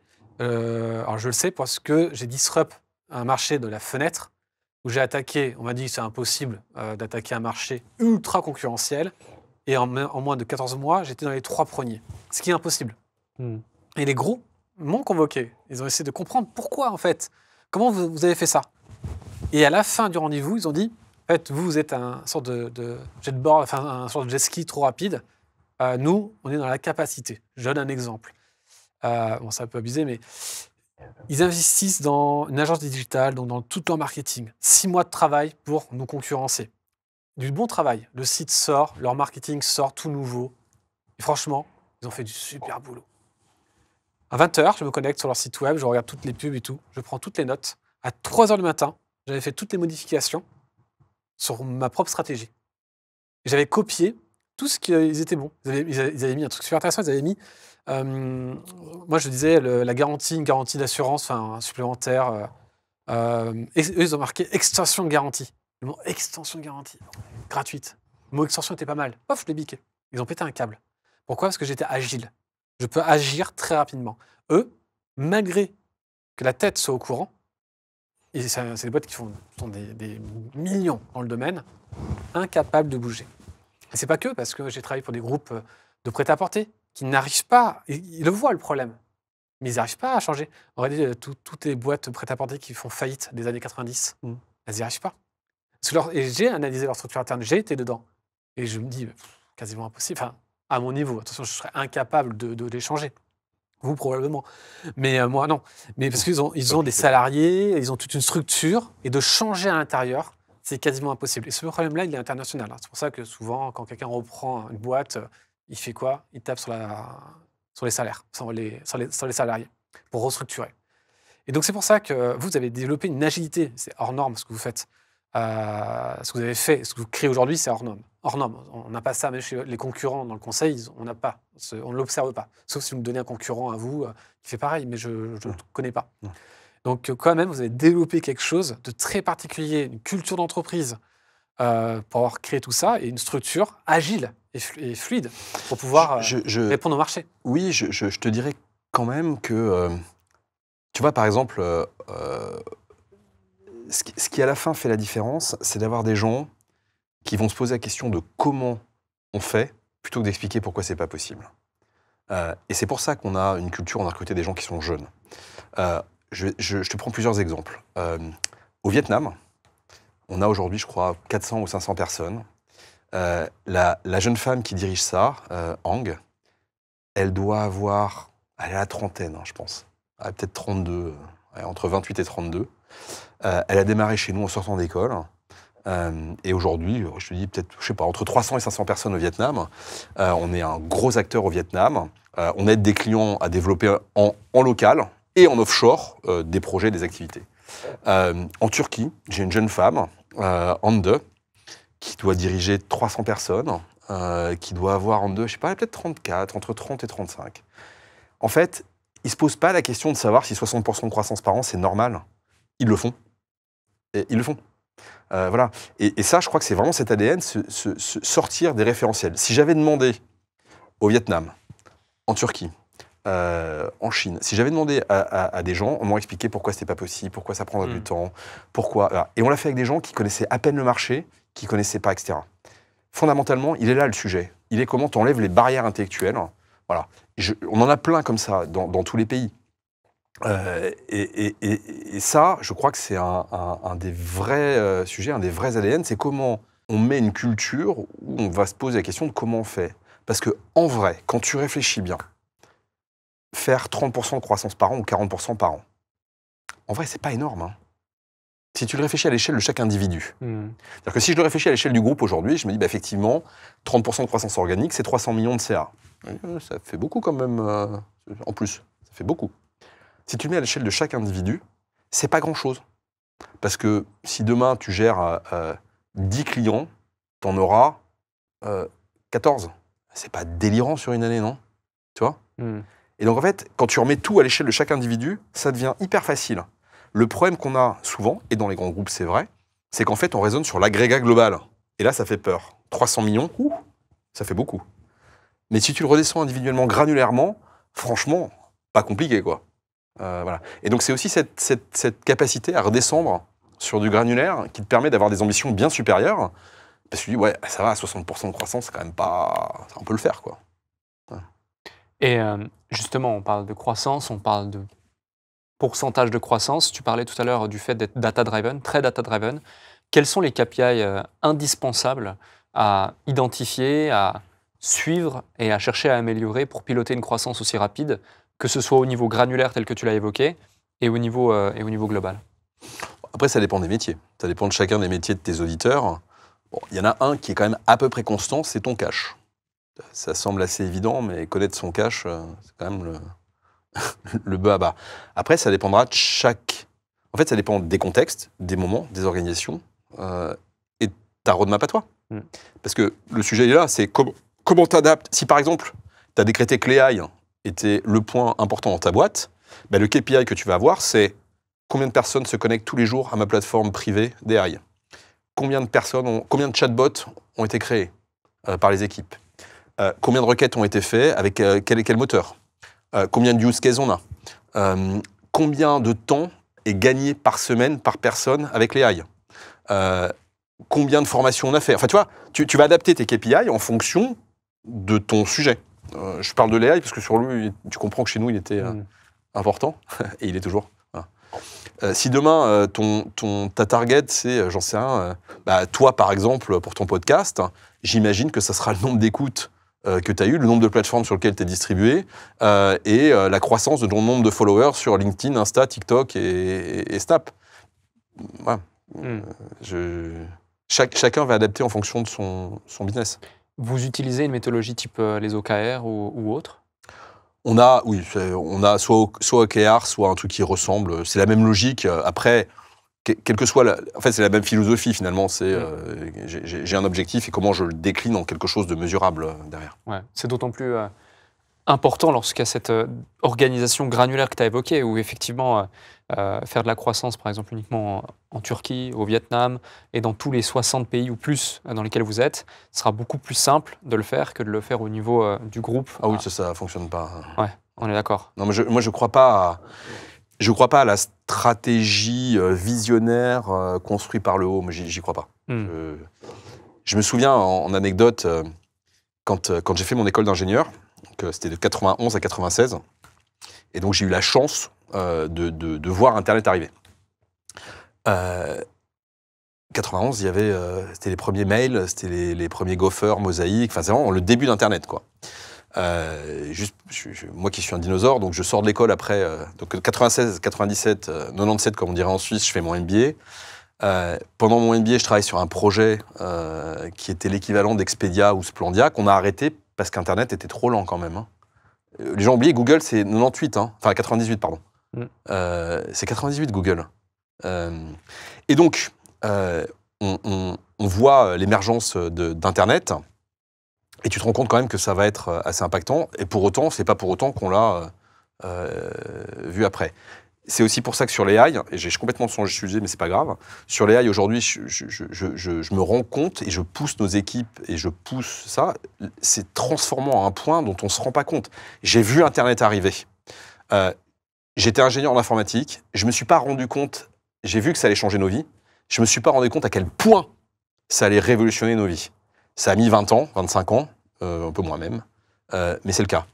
L'AI a une vitesse d'impact sur le monde dans lequel on vit qui est hallucinante. Qu'est-ce que tu dirais à des entrepreneurs qui nous écoutent, qui n'ont pas encore compris ça et qui n'utilisent pas l'AI au quotidien? Moi, je l'utilise au quotidien, c'est mon nouveau meilleur pote, ChatGPT, Claude, tous les autres éléments. Mais... en fait, je dirais aussi, en fait, il y a une peur qui est de se dire que l'AI va remplacer les gens. L'AI ne remplacera pas les gens. En revanche, les entreprises et les personnes qui n'utilisent pas l'AI seront remplacées par des gens qui l'utilisent sans hésitation. Donc en fait, si tes auditeurs ne s'en servent pas, ils peuvent tout de suite se préparer à être remplacés par quelqu'un qui le fera. Mais c'est hyper simple. Si demain, tu te bats dans un environnement concurrentiel dans lequel tes concurrents sont 30% plus productifs que toi, t'es mort. T'es mort. Or, c'est ce qui va se passer et c'est ce qui se passe déjà. C'est à peu près l'estimation, c'est, suivant les métiers, on va gagner 30% de temps. Mais comme moi j'ai commencé ma carrière, pendant 1 an, j'avais pas de téléphone mobile quand même. Hein. Tu n'avais pas de téléphone mobile, tu avais la carte routière. J'ai 50 ans, je suis pas si vieux que ça. Tu avais la carte routière, Michelin, pour aller chez un client, et le téléphone, t'avais des cabines téléphoniques, quoi. Ça va impacter de façon massive. Et ben, c'est exactement comme si aujourd'hui, quand tu as le téléphone mobile qui sort, tu restes bloqué avec ta cabine, ou ta carte Michelin. Enfin, c'est pas possible. Ou tu continues à envoyer des fax, des téléx, quoi. Ben là, c'est la même chose. Sauf que, là où ça s'est fait sur 15 ans, 20 ans avant, ça se fera ici sur 3 ans. Et 30% plus productif avec les AI, tu ne peux rien faire. Il n'y a aucune entreprise qui pourra survivre à un concurrent 30% plus efficient. C'est juste pas possible. Et c'est encore plus vrai pour les gens qui ne s'en serviront pas. C'est aujourd'hui comme quelqu'un qui n'est pas capable de se servir d'un smartphone. C'est quand même une fracture numérique compliquée. Hein. Complètement, complètement. Et comment vous faites pour faire intégrer le plus rapidement possible dans les entreprises le fait d'utiliser l'AI à tous les niveaux du management? Je vais te raconter une histoire. On a, je sais plus, c'était je pense il y a 1 an et demi, j'ai un de nos... La CEO pas de nos clients d'ailleurs, de nos prospects, une boîte de 10 milliards de chiffre d'affaires, une dizaine de milliers de personnes, qui vient me voir, que je connais bien, qui est taïwanaise, et qui me dit je reviens de la Silicon Valley, j'ai passé pas mal de temps chez Google, chez etc., etc. Elle me dit j'ai vu vraiment le monde de demain, et dans 10 ans ce qu'on va avoir sur les AI. Elle me dit j'ai juste un problème, j'ai aucune idée de ce que je fais demain matin. Mais aucune. Donc je dis écoute, on va faire un truc. Moi, je vais te faire un truc pas rocket science, pas très compliqué. On a un module qu'on fait pour les COMEX de nos clients, les grands groupes ou les entreprises plus petites, où en fait, on va t'organiser un workshop. Il durera entre 4 et 8 heures. À l'issue de ce workshop, tu seras, toi, quand tu vas rentrer le week-end chez toi, tu pourras expliquer à tes enfants comment ça marche. Et le lundi, tu pourras montrer à ton assistante tout ce qu'elle peut changer dans son fonctionnement. C'est pas rocket science, mais je peux t'assurer que c'est transformant. Et c'est exactement ce qui s'est passé. Donc du coup, on a mis en place ces modules-là. En fait, on forme les gens, encore une fois, pas à avoir le truc très complexe, mais comment tu utilises ça au quotidien et comment tu switches. En fait, c'est un mindset. C'est comment tu switches ta façon de faire. Voilà. Créer de nouvelles habitudes. Exactement. Et puis, au-delà de ça, c'est penser... C'est quand tu vas penser différemment les choses. Je prends un exemple très concret. Le fait de penser à faire un transcript pour les réunions, là, les gens le font. Ça commence à arriver. Ce qui va plus loin, et dans la façon de changer, c'est comment ce transcript, tu peux l'utiliser, par exemple, pour avoir la tonalité de ton entreprise, pour avoir le benchmark avec toi, ce que tu considères comme un script parfait. Si tu prends, par exemple, du Customer Success, tu veux, par exemple, que tes Customer Success posent une question à tes clients qui serait, je sais pas moi, quel produit vous intéresse chez nous? Tu verras qu'en fait, le problème, il est que la moitié des Customer Success ne disent pas quel produit vous intéresse, mais est-ce qu'il vous intéresse ce produit? Et ils te diront souvent, ah ben les gens ils m'ont dit non. C'est que tu n'es pas posé la bonne question. Et ça, pour transformer ce truc-là, avec un transcript, et là, tu peux rendre autonome ton Customer Success Manager pour que lui-même se forme tout seul à se rendre compte qu'il n'a pas dit une question ouverte, il a donné une question fermée. C'est un point important parce que dans mes études, on a analysé justement la relation client, notamment dans les assurances, mais aussi la vente. Donc on a l'audio et on a le transcript, et parfois on a de la visioconférence quand le client l'autorise. Et du coup, on peut analyser ce que dit la personne qui gère la relation client. Ce qui est très amusant, c'est que quand on demande un feedback, il nous dit j'ai dit ça, mais ça n'a pas marché. Oui, mais quand on lui montre la réalité, ah oui, mais c'est frappant. Et c'est frappant. Et c'est la première chose qu'on voit, c'est très frappant. C'est comme les gens qu'on forme dans la vente, ils font super bien la simulation, on dit lui c'est un boss, puis on regarde ce qu'il fait, on dit waouh, il n'a pas du tout fait ça. C'est assez particulier entre ce qu'on croit avoir fait et ce qu'on fait réellement, et c'est la meilleure formation entre former des commerciaux et le feedback, c'était le feedback en direct. le commercial, on l'a vu progresser, mais tellement vite avec ce feedback en direct quand on analyse justement son entretien. Et pour appuyer ce que vous dites, ça. Et l'efficacité pédagogique, c'est 10 fois plus efficace qu'une formation de 2 jours derrière. Et l'AI permet de rendre les gens autonomes, permet de transmettre une culture. Tu vois, par exemple, on a chez nous un chatbot dans lequel, tu vois, ton podcast finira en transcript dans le chatbot chez nous demain, enfin quand il sortira, dans le chatbot chez nous. Et du coup, les gens peuvent poser la question au board en disant tiens, j'ai ce problème, comment le board réagirait? Et si j'ai parlé de quelque... et ça va venir alimenter le chatbot. Incroyable. C'est vraiment pas compliqué à faire. Hein. Ouais. Mais c'est juste que il faut changer le truc. Typiquement, j'en sais rien, tu peux faire des choses assez simples. Tu peux faire un chatbot dans lequel tu vas mettre toutes les règles d'un post LinkedIn. Et toutes tes équipes, quand elles font un post, du coup, elles le passent dans ton chatbot qui va lui dire « Non, t'as mis 12 tags, il en faut 7. Ton pote, t'es au Vietnam, il faut le poster entre telle heure et telle heure, pas à ce moment-là. T'as mis sur Mantou, voilà comment t'as mis le chiffre, c'est pas le bon. » Enfin, d'avoir une uniformité, c'est pas complexe à faire, mais il faut apprendre aux gens à le faire. Et ça, c'est ce qu'on fait avec nos clients, qui sont tes auditeurs, où on aide. Alors, c'est vrai qu'on le fait souvent beaucoup avec des grands groupes et des ETI, mais on le fait avec tout type d'entreprise. On va les aider à faire ce switch ici. Et comment vous les aidez typiquement? C'est des workshops, c'est du consulting direct, c'est du coaching? Tu as plusieurs approches. Ça va depuis effectivement le workshop pour la sensibilisation à la transformation de ton COMEX, qui va après jusqu'à l'équipe de 10 personnes qu'on va faire intervenir chez un client pour aller massivement transformer, déployer, etc. Ça va être variable en fonction des budgets aussi. Bien sûr. Des clients, c'est sûr que... Il y a un très bon livre de Ray Dalio, Principles, qui évoque justement les différents principes qui lui permettent d'avancer au travers de sa carrière d'investisseur principalement, mais qui sont très proches de l'entrepreneur. Dans ton cas, avec cette hyper-croissance année après année que tu as vécue et qui t'accompagne encore et qui est loin d'être terminée vu les ambitions aujourd'hui, est-ce qu'il y a des principes qui te guident toujours au niveau de tes prises de décision depuis le début ou que tu as accumulés et qui aujourd'hui sont quotidiennes pour toi?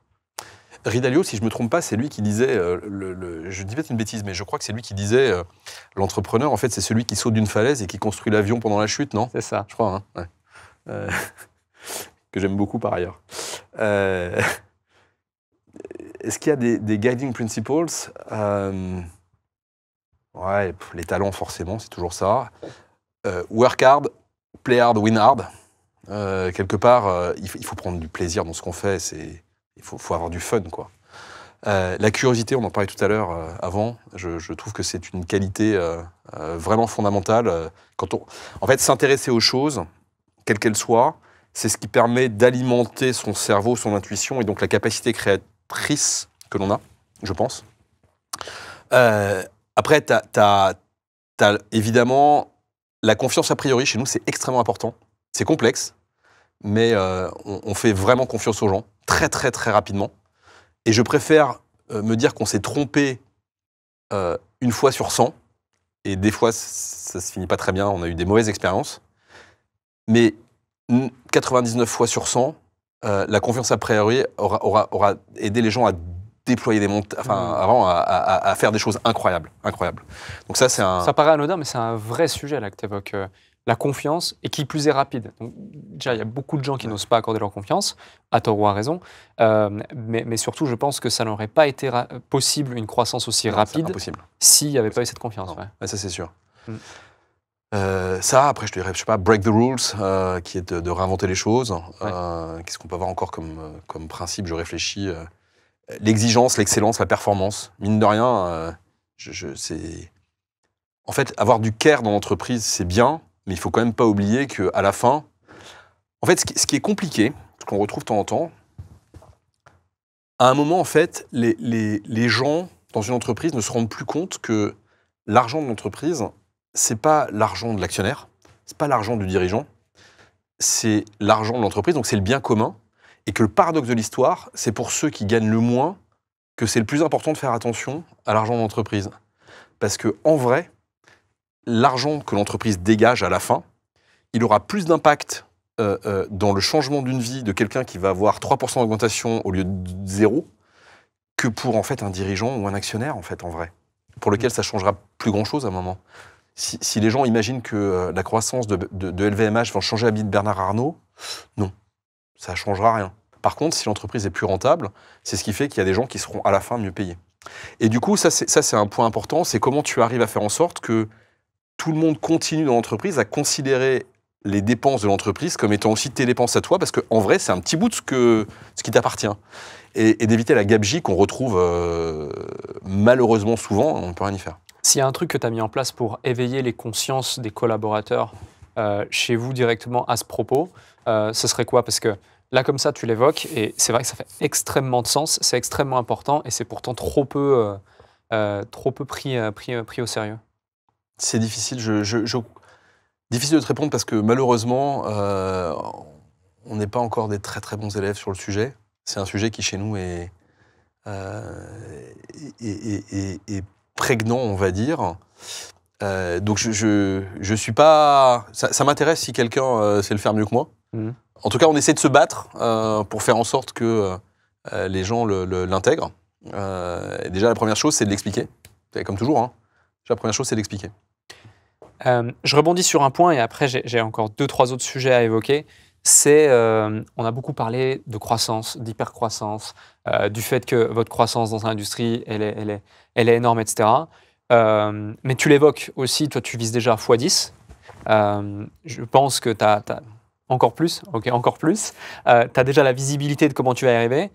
Pourtant, en même temps, tu parles de KPI, tu parles de data, tu parles de cash également, qui sont, tu disais, c'est la data, la KPI la plus importante pour pouvoir avancer. Je suis d'accord avec toi. Et pour autant, tu n'as jamais levé de fonds. Tu es 100% autofinancé depuis le départ, bootstrap complet, donc tu es obligé d'être rentable. Oui. Souvent, quand on est en hyper-croissance, malheureusement, ça dégrade un peu la rentabilité. Le monde des startups, en plus, est toujours dans cette optique de cramer un maximum pour aller chercher l'hyper-croissance. Or, quand on est bootstrap, je suis bootstrap, tu es bootstrap, à la base, on sait qu'on ne peut pas, parce que c'est de l'argent qu'on n'a pas. Quel est le juste équilibre entre cette capacité à comprendre qu'on est en train de cramer, entre guillemets, pour de la croissance, pour de l'acquisition, tout en restant rentable, parce qu'il y a des moments où tu vas prendre des décisions stratégiques d'acquisition ou autre avec un optique de ROI à 1 mois, à 6 mois, à 1 an, et trouver ce juste équilibre, cet arbitrage pour continuer d'avancer. Surtout qu'on a une vision très ambitieuse comme la tienne, où on projette déjà les chiffres à plusieurs années à l'avance. Ouais, il y a plein de questions en même temps dans vaste question. Dans ta question. Le premier sujet déjà, c'est l'anticipation. Ouais. C'est-à-dire que c'est comme quand tu conduis, si tu veux pas avoir d'accident, tu as intérêt à regarder loin, et là où le regard va, la voiture va. Donc plus tu regardes loin, déjà plus tu anticipes. Et c'est particulièrement vrai pour le cash. C'est-à-dire qu'il y a beaucoup d'entreprises qui meurent en très bonne santé. C'est l'adage. Hein. Et parce qu'en fait, elles n'ont pas prévu le problème de cash. Donc ça, c'est le premier point, c'est plus on regarde loin, plus on anticipe, moins il y a de chances que ça pose problème, à mon sens. Après, il y a des métiers qui, par essence, sont quand même différents et qui, malheureusement, ne peuvent pas être bootstrappés. Il y en a quelques-uns, à un moment, il faut être lucide. Tu peux pas le bootstrapper. C'est comme ça. Mais pour la majorité, le vrai problème, c'est toujours la même chose. Quand tu n'as pas, tu fais avec ce que tu as et tu es beaucoup plus créatif. C'est bête, mais c'est comme ça. L'abondance est un mal qui génère, qui porte en lui-même les gènes de ces problèmes. Donc, quand tu n'as pas, tu gères les choses comme tu gères ta vie. Dans une vie normale, jamais tu dépenseras, enfin en tout cas pour vous, tu ne vas pas dépenser de l'argent que tu n'as pas. Tu ne vas jamais faire un truc en disant « je gagne 35 000 € par an, j'ai prévu à Noël d'acheter un truc et tu l'achètes en janvier, tu n'as pas le cash, tu ne peux pas. Tu t'attendras à décembre, d'avoir un peu mis de côté pour acheter le cadeau que tu voulais offrir. Quoi. Mais là, et demain, si tu gagnes 35 000 € par an et que tu es licencié et que tu avais une femme de ménage 1 heure par mois, bah, tu arrêtes ta femme de ménage parce que tu ne peux plus la payer. C'est normal, c'est logique. Et à l'inverse, si tu gagnes 35 000 € par an, tu ne vas pas prendre un loyer à 2 000 €. Tu ne peux pas. Point barre. C'est comme ça. Et donc, en fait, dans la vie, on gère sa vie, je trouve, de façon beaucoup plus entrepreneuriale que les gens quand on gère une entreprise. Si on applique la même façon de gérer une entreprise, quelque part, en tout cas je le pense, tu vas être beaucoup plus créatif, tu vas faire plus attention, etc. Alors tu vas me dire, tu grandiras peut-être moins vite. Peut-être, pas sûr, parce que tu vas trouver des ressources d'ingéniosité, tu feras pas n'importe quoi. C'est sûr que tu n'iras pas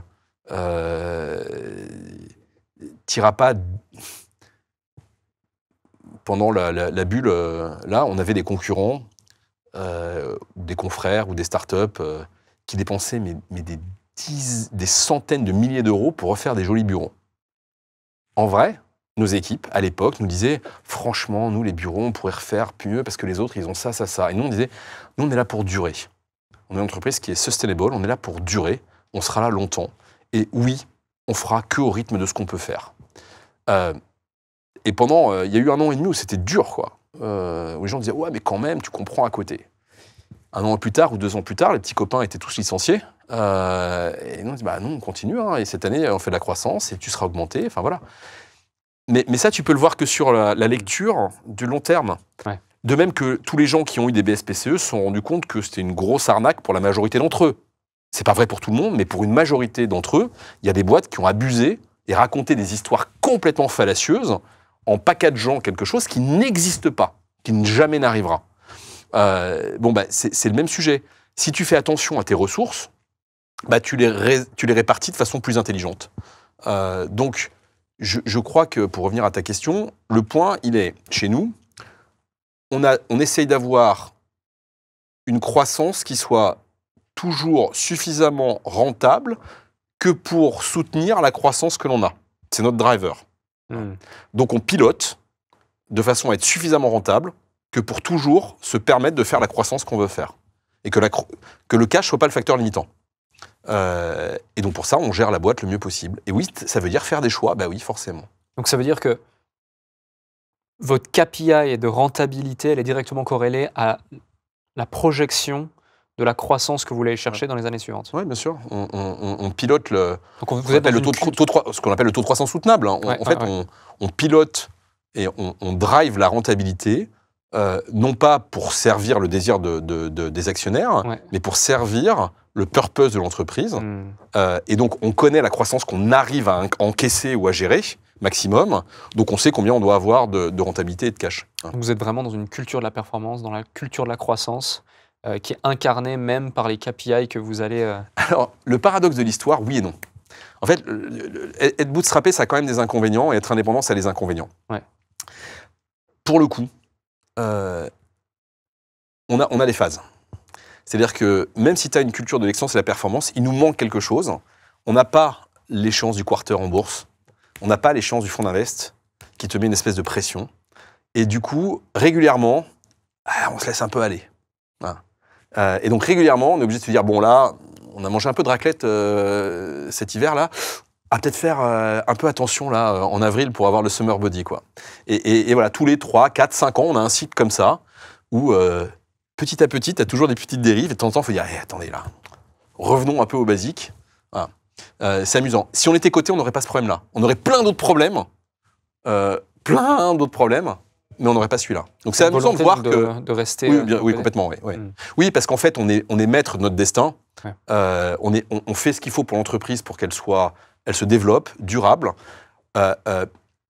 au bénéfice de ses équipes, de ses clients, et en faisant ce qui est bon pour l'entreprise sur le long terme. Pas ce qui est bon pour un actionnaire à un instant T. Et ça, c'est super important. Avoir une vision long terme, tu posais des questions tout à l'heure, ça change beaucoup de choses. Quand tu as une vision long terme, tu peux te permettre de perdre pendant 6 mois de l'argent à un endroit, c'est pas grave. Tu sais pourquoi tu le fais, et tu as compensé ailleurs en même temps, et tu sais que ta petite graine qui est plantée là, à un moment, elle grandira. Tu peux te permettre de le faire. Quand tu es coté, tu peux pas faire ça. Quand tu as un fonds, tu peux pas faire ça. De toute façon, quand tu as un fonds, vous savez comment ça se passe, de toute façon, tu as une date de sortie, une échéance, donc ta vie, elle est rythmée de sortie de tes fonds. Tu peux pas... c'est comme si tu faisais l'éducation d'un enfant en disant que tous les 3 ans, tu changes de parent, quoi. Enfin, c'est compliqué quand même. Vous l'avez lancé à 3, l'entreprise ? On a démarré à plusieurs en 2007. Et aujourd'hui, on a 120 personnes qui sont incentivées sur le capital du groupe de façon large. Ok. Parce que le partage de la valeur fait partie aussi de la culture, qui est un mot, j'aime pas ce mot-là, mais j'en ai pas trouvé d'autre, qui est la méritocratie. En gros, c'est... Pourquoi t'aimes pas ce mot-là? Parce que je le trouve pas très joli. D'accord. Ce qu'il exprime me va bien, Ouais. mais le mot en lui-même, je C'est le trouve pas, terme qui te ouais, je dérange. trouve pas très joli. Mais par contre, Son symbole. Oui. c'est bien ça, c'est la performance et le fait que win hard, play hard. Voilà, tu vois, c'est work hard, win hard, play hard. Ces 120 personnes, comment tu les as déterminées C'est le top management de l'entreprise. D'accord. De façon très large, ouais. Ok. Très large. Ok. Et du coup, c'est méritocratique également au travers de celle-ci, et du coup, par rapport à des objectifs, des KPI que tu as identifiés, là aussi, sont data-driven et objectifs de performance. Oui, tout à fait. Ouais, ça fait partie des façons de procéder, qui est de récompenser de façon large. Alors, c'est vrai pour le système d'incentive, mais c'est vrai globalement. Oui. Moi, j'aime bien les systèmes d'incentive qui récompensent la performance. Et je préfère qu'on donne beaucoup à ceux qui marchent très bien et qu'on donne peu à ceux qui ne marchent pas, en leur donnant la chance de se reconfigurer. Parce tu as des cas de figure comme ça, où tu as des gens qui sont très bons, ils sont juste soit pas à bon endroit, soit tu as un moment où tu peux avoir un problème qui arrive, c'est OK. Ce qui n'est pas OK, le problème de performance, c'est OK. Ce qui n'est pas OK, c'est la mauvaise performance répétée. Ça, c'est pas OK. Et à partir de quel niveau de croissance de l'entreprise vous avez commencé à incentiver les top managers? C'était il y a 1 an, il y a 5 ans, il y a 10 ans? En fait, dans la culture, dès le premier jour. Dès le premier jour. Ouais. Ça ne veut pas forcément dire être dans le capital de l'entreprise, parce que ça n'a pas de sens. Ça, c'est un véhicule. Mais la culture d'incentive, c'est tu crées la valeur, je partage de la valeur, et plus t'en crées, plus t'en as. Voilà. C'est d'aligner les intérêts. La forme que ça prend, c'est de la technique, en fait. Ouais. Tout à fait. Un autre sujet sur lequel je voulais rebondir, c'est que tu as traversé des crises majeures, comme en 2008 notamment. Comment on prend les bonnes décisions sous pression? Parce que, certes, 2008, c'est 1 an après la création, mais au fur et à mesure, il y en a eu plein. Des crises, des moments de doute peut-être, des moments où on doit rapidement pivoter, rapidement ajuster. C'est une de vos forces, le côté agile malgré l'ampleur du groupe. Comment on prend ces décisions à ces moments-là qui sont parfois difficiles et justement qui donnera, je pense, pas mal d'éléments à certains entrepreneurs qui sont face à des problématiques, qui pensent que la problématique est juste énorme, alors qu'en soi, avec un peu de recul peut-être, on arrive à prendre des décisions beaucoup plus sages. Alors, la première crise que j'ai affrontée, c'était 2002, postérieure à 2001. La deuxième, c'est 2009, postérieure à 2008. Et la troisième, c'est le Covid. Alors, le seul truc, parce qu'après, chacun va vivre ça de sa façon, mais la seule chose que je puisse dire, c'est il y a une règle de base. Quand il y a une crise, il faut agir super vite, et c'est le cash. Voilà, c'est tout. Et en fait, on agit jamais. En fait, l'image, je racontais ça à l'époque quand ça s'est passé. En fait, l'image, c'est l'image de l'ABS, du sac ABS quand on fait du ski. Vous savez ce que c'est, le sac ABS? C'est tu fais du ski, tu as un sac, tu as une poignée, tu tires, et donc tu vas voir en 5 secondes, ça gonfle derrière, et ça permet de flotter au-dessus d'une avalanche quand tu es pris dans l'avalanche. Taux de survie, je crois que c'est 98%. Plein de gens meurent. Pourquoi? Parce qu'ils se disent « Non, mais je vais pas tirer tout de suite, là. C'est peut-être juste un peu, ça bouge un peu, etc. » Et donc, ils meurent juste parce qu'ils tirent pas assez vite, en fait, sur la poignée. Les crises, c'est pareil. Il faut tirer super vite, super fort. Et il vaut mieux se retrouver comme un crétin sur sa piste, avec son sac dégonflé, en disant « Bon, ok, c'est pas grave. Le ridicule a jamais tué personne. » Et ben c'est pareil, dans une entreprise, quand tu as une crise, il faut réagir vite et fort. Au pire, tu n'auras pas pris des mauvaises décisions, de toute façon, ça aura toujours une vertu, et il vaut mieux passer pour un crétin, pas un crétin, il vaut mieux être un peu ridicule en disant « t'as exagéré quand même », plutôt que d'être mort. Voilà. Donc le seul conseil que je peux donner, c'est réagir ultra rapidement. Ultra rapidement. Et le deuxième, tout le cash chez soi. J'aime bien l'image du sac, ouais, c'est très très bon. Du sac ABS, et j'anticipe une objection, entre guillemets, que quelqu'un pourrait se dire, c'est « Oui, mais dans ton cas, c'est logique parce que tu as tellement gros enjeux avec plus de 10 000 personnes, etc. Le cash, 1 mois sans, ça peut avoir des impacts énormes. Moi, j'ai, imaginons quelqu'un qui nous écoute, 15 salariés. ça n'a pas le même impact. Mais en réalité, bah si, c'est en proportion, c'est pareil. Pareil. En Ouais, fait, ouais. nous, on est Pour ça que Je fais le le mets en même évidence. métier Oui. que tes auditeurs. Moi, mon métier, Ouais. ton métier, le métier d'un dirigeant dans une entreprise qui est salarié, c'est le même. On fait tous le même métier. La seule différence, c'est la taille de la boulette. Quand tu fais une erreur, toi, elle coûte moins cher que moi, mais c'est pareil. Il n'y a pas de différence. Et de même que quand on parlait de recrutement, moi, à mon échelle à moi, la boîte, les 11 000 personnes qu'on a dans le groupe, je les vois pas, moi. Moi, je vois les gens avec qui je bosse, quoi. Et donc, il n'y a pas plus de gens que toi, en fait, en vrai. Et pareil, le seul truc, c'est que si je regarde un projet, la ligne, il y a probablement plus de 0 à la fin, mais rapporté au reste, tu vois, on a intégré une très, très jolie boîte en juillet qui accompagne les clients sur la transformation, le marketing. On fait de la marque employeur, on fait de la communication corporate, on fait des rapports annuels, ça concerne moins tes clients, on fait du marketing B2B, on fait de l'influence, du leadership. Donc on a intégré ça dans le groupe. Si je le mets à l'aune de tes auditeurs, on a 122 personnes. Ça commence à être une grosse boîte par rapport à tes auditeurs, etc. Ça représente 2% de notre chiffre d'affaires. Donc, si tu veux, pour nous, c'est pas significatif. Pour les gens qui s'en occupent, c'est très significatif. Pour nos clients qu'on accompagne, c'est très significatif. Mais à l'échelle de mon groupe, c'est 2%. Si maintenant, tu prends ta boîte et tu prends 2%, la décision pour toi, voilà. Si c'est Bernard Arnault, 2%, ça va représenter plusieurs milliards. Oui, c'est ça va faire 4 milliards. 2%. Bon, chacun, c'est toute une question d'échelle. Clairement. Mais il n'y a pas de différence fondamentalement, en fait. Ouais. Non, tout à fait. Tout à fait. Tout à l'heure, justement, on est rapidement passé dessus. On parlait de croissance organique, croissance externe. Ouais. Très récemment, vous avez donc pris la décision de commencer à faire de la croissance externe. Qu'est-ce qui a influencé ce choix? Non, on a toujours fait. D'accord. Très peu. Ok. 350 personnes, je te disais, 352 personnes sur 11 500. Ok. On a toujours fait un tout petit peu, mais pas beaucoup.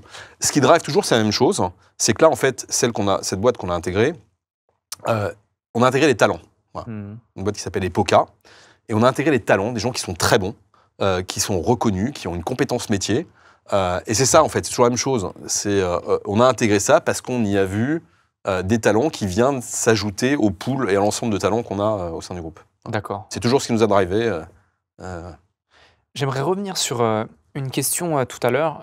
Tu as évoqué dans une réponse justement les différentes strates de 0 à 10 personnes, de 10 à 20, de 20 à 50, sauf erreur 50 à 0, 200. 20, 20, 50, 50, 80, 80, 200. Exactement, puis après 200 à 1000. 200, 500. 500. 200, 500, 1000, 4000. Exactement, et après 10 000. Qu'est-ce qui change à chacune de ces étapes et pourquoi celle-ci spécifiquement, si tu devrais citer les 5 premières déjà dans un premier temps?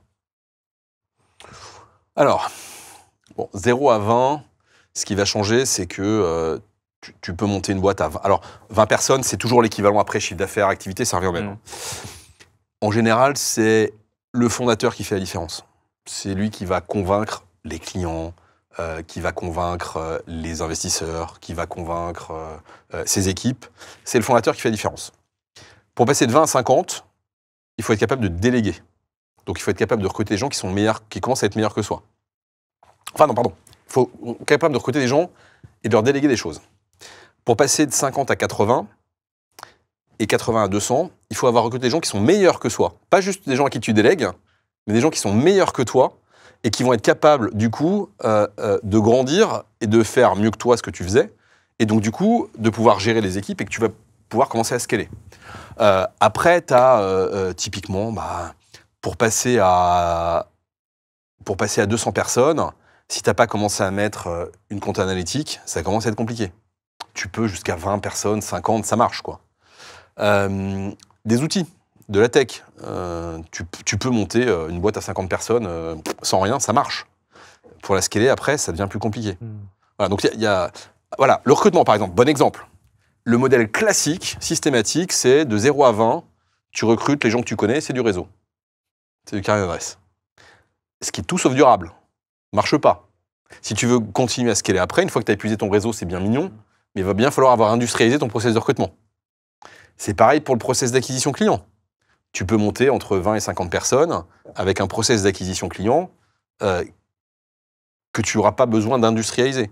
Tu veux monter ta boîte, après que ça soit en ARR, en people, c'est pareil, hein, mais tu veux la scaler, ton modèle, il faudra bien qu'il soit industrialisé. Et ce que tu faisais au tout début, ça ne fonctionnera pas pour ça. Donc, voilà, donc comme ça, tu en as, mais alors, plein. Et après, du coup, 200, 500 ?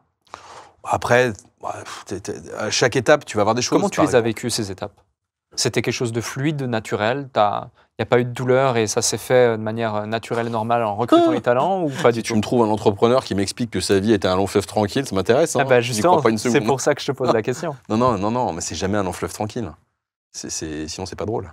C'est quoi le plus grand challenge auquel tu as fait face durant cette épopée, cette croissance C'est toujours des problèmes humains. C'est toujours les mêmes choses. C'est les problèmes humains, c'est d'être capable d'avoir les bonnes personnes aux bons endroits et d'être capable, quand les personnes sont plus au bon endroit, de les déplacer sur là où ils vont être bons. Parce que la croissance de l'entreprise fait qu'à un moment, on a besoin d'avoir les gens qui ne font... C'est plus les mêmes personnes aux mêmes endroits. Donc ça, c'est un vrai challenge. Après, à chaque étape, tu as des challenges qui sont très différents, qui vont changer, je trouve. Maintenant, la matière la plus complexe et la plus passionnante, c'est quand même l'humain. Donc, c'est ce qui fait que tu vas avoir... des fois, tu peux par exemple avoir investi 8 ans de travail pour former quelqu'un, et au bout de 8 ans, tu te rends compte que tu t'es trompé, quoi. Et en fait, si toi, demain, tu veux former, je sais pas moi, un Customer Success Manager, ça ne te prendra pas 8 ans. Si demain, tu veux former le dirigeant d'une boîte qui fait 1000 personnes, c'est un peu plus long. Donc, tu as un effet d'inertie qui est plus massif. Oui, complètement. Tu vois, par exemple, sur la structuration de financement. Si tu as une boîte qui fait entre 20 et 100 personnes, tu peux arriver à structurer ton financement à T+1 an. Aujourd'hui, pour une boîte comme la nôtre, on est déjà en train de réfléchir à dans 3 à 5 ans. Parce que si on ne le fait pas maintenant, dans 5 ans, ce sera trop tard. Et donc, on commence maintenant pour que ça soit prêt dans 5 ans. Enfin, voilà. Parce qu'effectivement, quand on fera, je sais pas moi, 3, 4, 5 milliards de chiffre d'affaires, eh bien, il va falloir qu'on structure nos financements assez différemment de ce qu'on a aujourd'hui. Et ça requiert de déjà commencer maintenant. Je vais te prendre un exemple très simple. Tu veux être certifié ISO 27001 ou tu veux être certifié ISO, ça ne se fait pas en 2 secondes. Tu vois, par exemple, on est SBTI compliant, SBTI approved. Aujourd'hui, je crois qu'il faut 5 ans pour être SBTI approved et donc respecter les critères ESG qui te permettent, quand tu fais des gros deals, de répondre aux appels d'offres parce que sinon, tu ne peux pas répondre. Donc tu as un effet... En fait, c'est plus le temps va, plus il faut regarder loin pour anticiper. Et c'est ça le gros challenge, en fait. Et donc, pour ça, c'est de trouver l'équilibre entre, au quotidien, faire ce qu'il faut pour que ta boîte, elle avance. Et ça, c'est ce que je dois faire maintenant, demain, dans 1 heure. Et en même temps, être suffisamment curieux que pour voir ce qu'il faudra faire dans 5 ans, mais sans que tu deviennes le stratège satellisé dans un bureau, quoi. Je travaille d'équilibriste. Ouais, et puis moi, j'aime bien l'image de l'hélicoptère. Oui. L'hélicoptère, c'est ça, c'est d'être capable en fait de regarder le haut et puis tu descends, tu regardes et tu remontes, quoi. Ouais. Très clair. J'ai une avant-dernière question pour toi. Tu l'as évoqué rapidement. Bien avant tout le monde, bien avant le Covid, vous étiez déjà en remote. Comment on gère justement le remote quand on est autant de personnes ? Alors, vous avez aussi des bureaux à Genève, vous avez des bureaux un petit peu partout dans le monde, mais très rapidement, cette culture remote, elle a été intégrée dans le groupe. Comment vous l'avez géré, comment vous l'avez intégré, comment vous l'avez fait évoluer jusqu'à aujourd'hui ? Alors, on n'était pas full remote, hein. On était en hybridation dès le début. Ouais. C'était chez nous extrêmement naturel, l'hybridation. Le Covid est arrivé, et aujourd'hui, on a le questionnement que beaucoup ont, qui est que c'est allé trop loin probablement, et que sur certains métiers, c'est contre-productif, ou certaines situations. Par exemple, je pense qu'il est quasi impossible de former quelqu'un correctement et de coacher quelqu'un correctement. En remote, ça n'est pas possible. Par contre, donc typiquement, je ne sais pas si tu prends, quand on intègre, j'en sais rien, quand j'intègre une assistante qui va bosser pour moi, non, on peut pas faire un truc complètement remote, ça marchera pas au début. Il faut quand même créer quelque chose au début ensemble. Quand tu formes quelqu'un qui fait du sales, tu peux pas faire ça sans avoir 3 à 6 mois où tu travailles dans le même bureau, t'entends ton coach, ton patron dire des choses, et par mimétisme, tu apprends. Toi, tu le vois, et tu le vois poser ce que tu disais tout à l'heure. Tu le vois poser la question fermée, alors qu'il pense qu'elle est ouverte. Et tu dis, mais tu penses que tu as dit quoi là? Bah, j'ai dit ça. Non, t'as pas dit ça. Et ça, tu peux pas le faire autrement. Et donc, la difficulté aujourd'hui, c'est de trouver cette espèce d'équilibre entre l'hybridation du travail, qui est aussi une marque de confiance, et le fait qu'il y a des moments où ça n'est pas productif. Et donc, avant, on n'avait pas le problème. Maintenant, on l'a. C'est le paradoxe, hein. Ouais. C'est que on a toujours été hybride et ça posait 0 problème parce que c'était pas massif. Là, maintenant, c'est devenu dogmatique parfois et c'est contre-productif. Donc, mais on n'a pas résolu la quadrature du cercle. Je suis certainement pas ceux qui diront il faut que tout le monde revienne au bureau. C'est absolument pas ma croyance. Et je serais mal placé alors que ça fait 17 ans qu'on fait différemment. En revanche, ce qui est sûr et certain, c'est que c'est comme de tout, ça peut pas être une règle appliquée partout pour tout le monde, ça n'a pas de sens. Et il y a des métiers en plus où ça n'a pas de sens. C'est pas possible. Merci pour cet échange, écoute, pour tout ce qui a été partagé, c'était dense, c'était riche, j'ai adoré. Et d'ailleurs, avant que je te pose ma dernière question, comme à chaque fois, si vous avez apprécié cet échange au moins autant que je n'ai eu de plaisir à l'animer, eh bien faites-le nous savoir, dites-le nous en commentaire, partagez cette vidéo, likez-la. Également, mettez 5 étoiles sur la plateforme de streaming sur laquelle vous nous avez écoutés. Olivier, j'ai une dernière question pour toi. Je t'en prie. Est-ce que tu peux nous partager, s'il te plaît, le déclic qui a fait toute la différence, que peut-être tu n'as jamais partagé dans aucune interview? Ça peut être une simple phrase, une anecdote, une situation, quelque chose de positif, moins positif, peu importe, mais tu as carte blanche pour le mot de la fin. Je sais pas. Je te dirais... Non, j'ai jamais parlé en interview. Non, c'est compliqué. Peut-être quelque part que... je fais pas mal de vélo. Et en fait, quelque part, je trouve que le sport est une bonne définition, ou en tout cas un bon parallèle de ce que l'entrepreneuriat est. Et en vrai, on n'applique pas souvent les mêmes choses. Et tu vois, par exemple, quand tu fais du vélo, bah, tu vas avoir ta ceinture cardiaque pour monitorer ton rythme. Tu vas avoir, si tu as des capteurs de puissance, ton capteur de puissance pour regarder combien tu montes. Et tu vas essayer de te benchmarker pour améliorer un petit peu. Pareil, tu fais du marathon, moi j'en fais pas, j'ai mal aux genoux. Mais voilà. Et en fait, ça semble naturel. Tu vas suivre tes perfs, tu vas regarder comment tu t'améliores.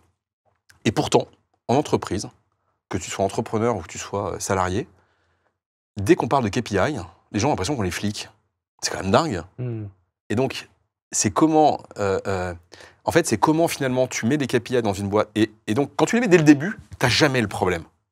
Si tu mets des outils de KPI au début, les gens comprennent bien que c'est pour les aider, eux, à progresser. Ce que tu fais avec ton tracker, ta montre, machin, enfin, je veux dire, tout le monde le fait, quoi. Et dans l'entreprise, on considère que... Non, par contre, alors qu'en fait, ça devrait être l'inverse. L'entreprise, c'est l'endroit où on cherche à s'améliorer en permanence. Et donc, quelque part, j'aurais tendance à te dire que ça, c'est un vrai déclic, c'est gérer son entreprise pour aller chercher l'amélioration permanente et la perf, comme quand tu fais du sport. Et donc, pour ça, bah, c'est de te dire, il faut que je monitore ce qui se passe, pas pour fliquer les gens, je m'en fous, mais pour les aider à grandir. Et c'est encore plus vrai quand on scale, en fait. Tu vois, quand tu scales, c'est encore plus vrai. Parce que au début, tu as 20 personnes dans ton équipe, tu connais les gens, tu sais ce qu'ils font. Tu n'as pas besoin d'avoir des KPI pour te rendre compte que quelqu'un a besoin d'aide.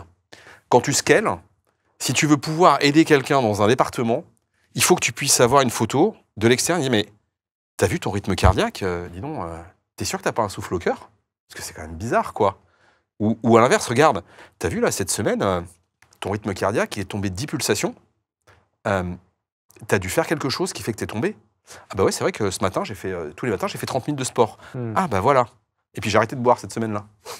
Accessoirement, j'ai pas pris d'alcool. Et donc c'est comment tu comprends, comment tu t'améliores. Et donc je pense que ça, c'est un des points, c'est de driver et de faire comprendre aux équipes que la performance, elle passe par le monitoring de ce qu'on fait pour s'améliorer et pas pour rendre du monitoring à son patron dont on s'en fout, en fait, en vrai. Merci Olivier. Merci à toi. Merci aussi. Merci.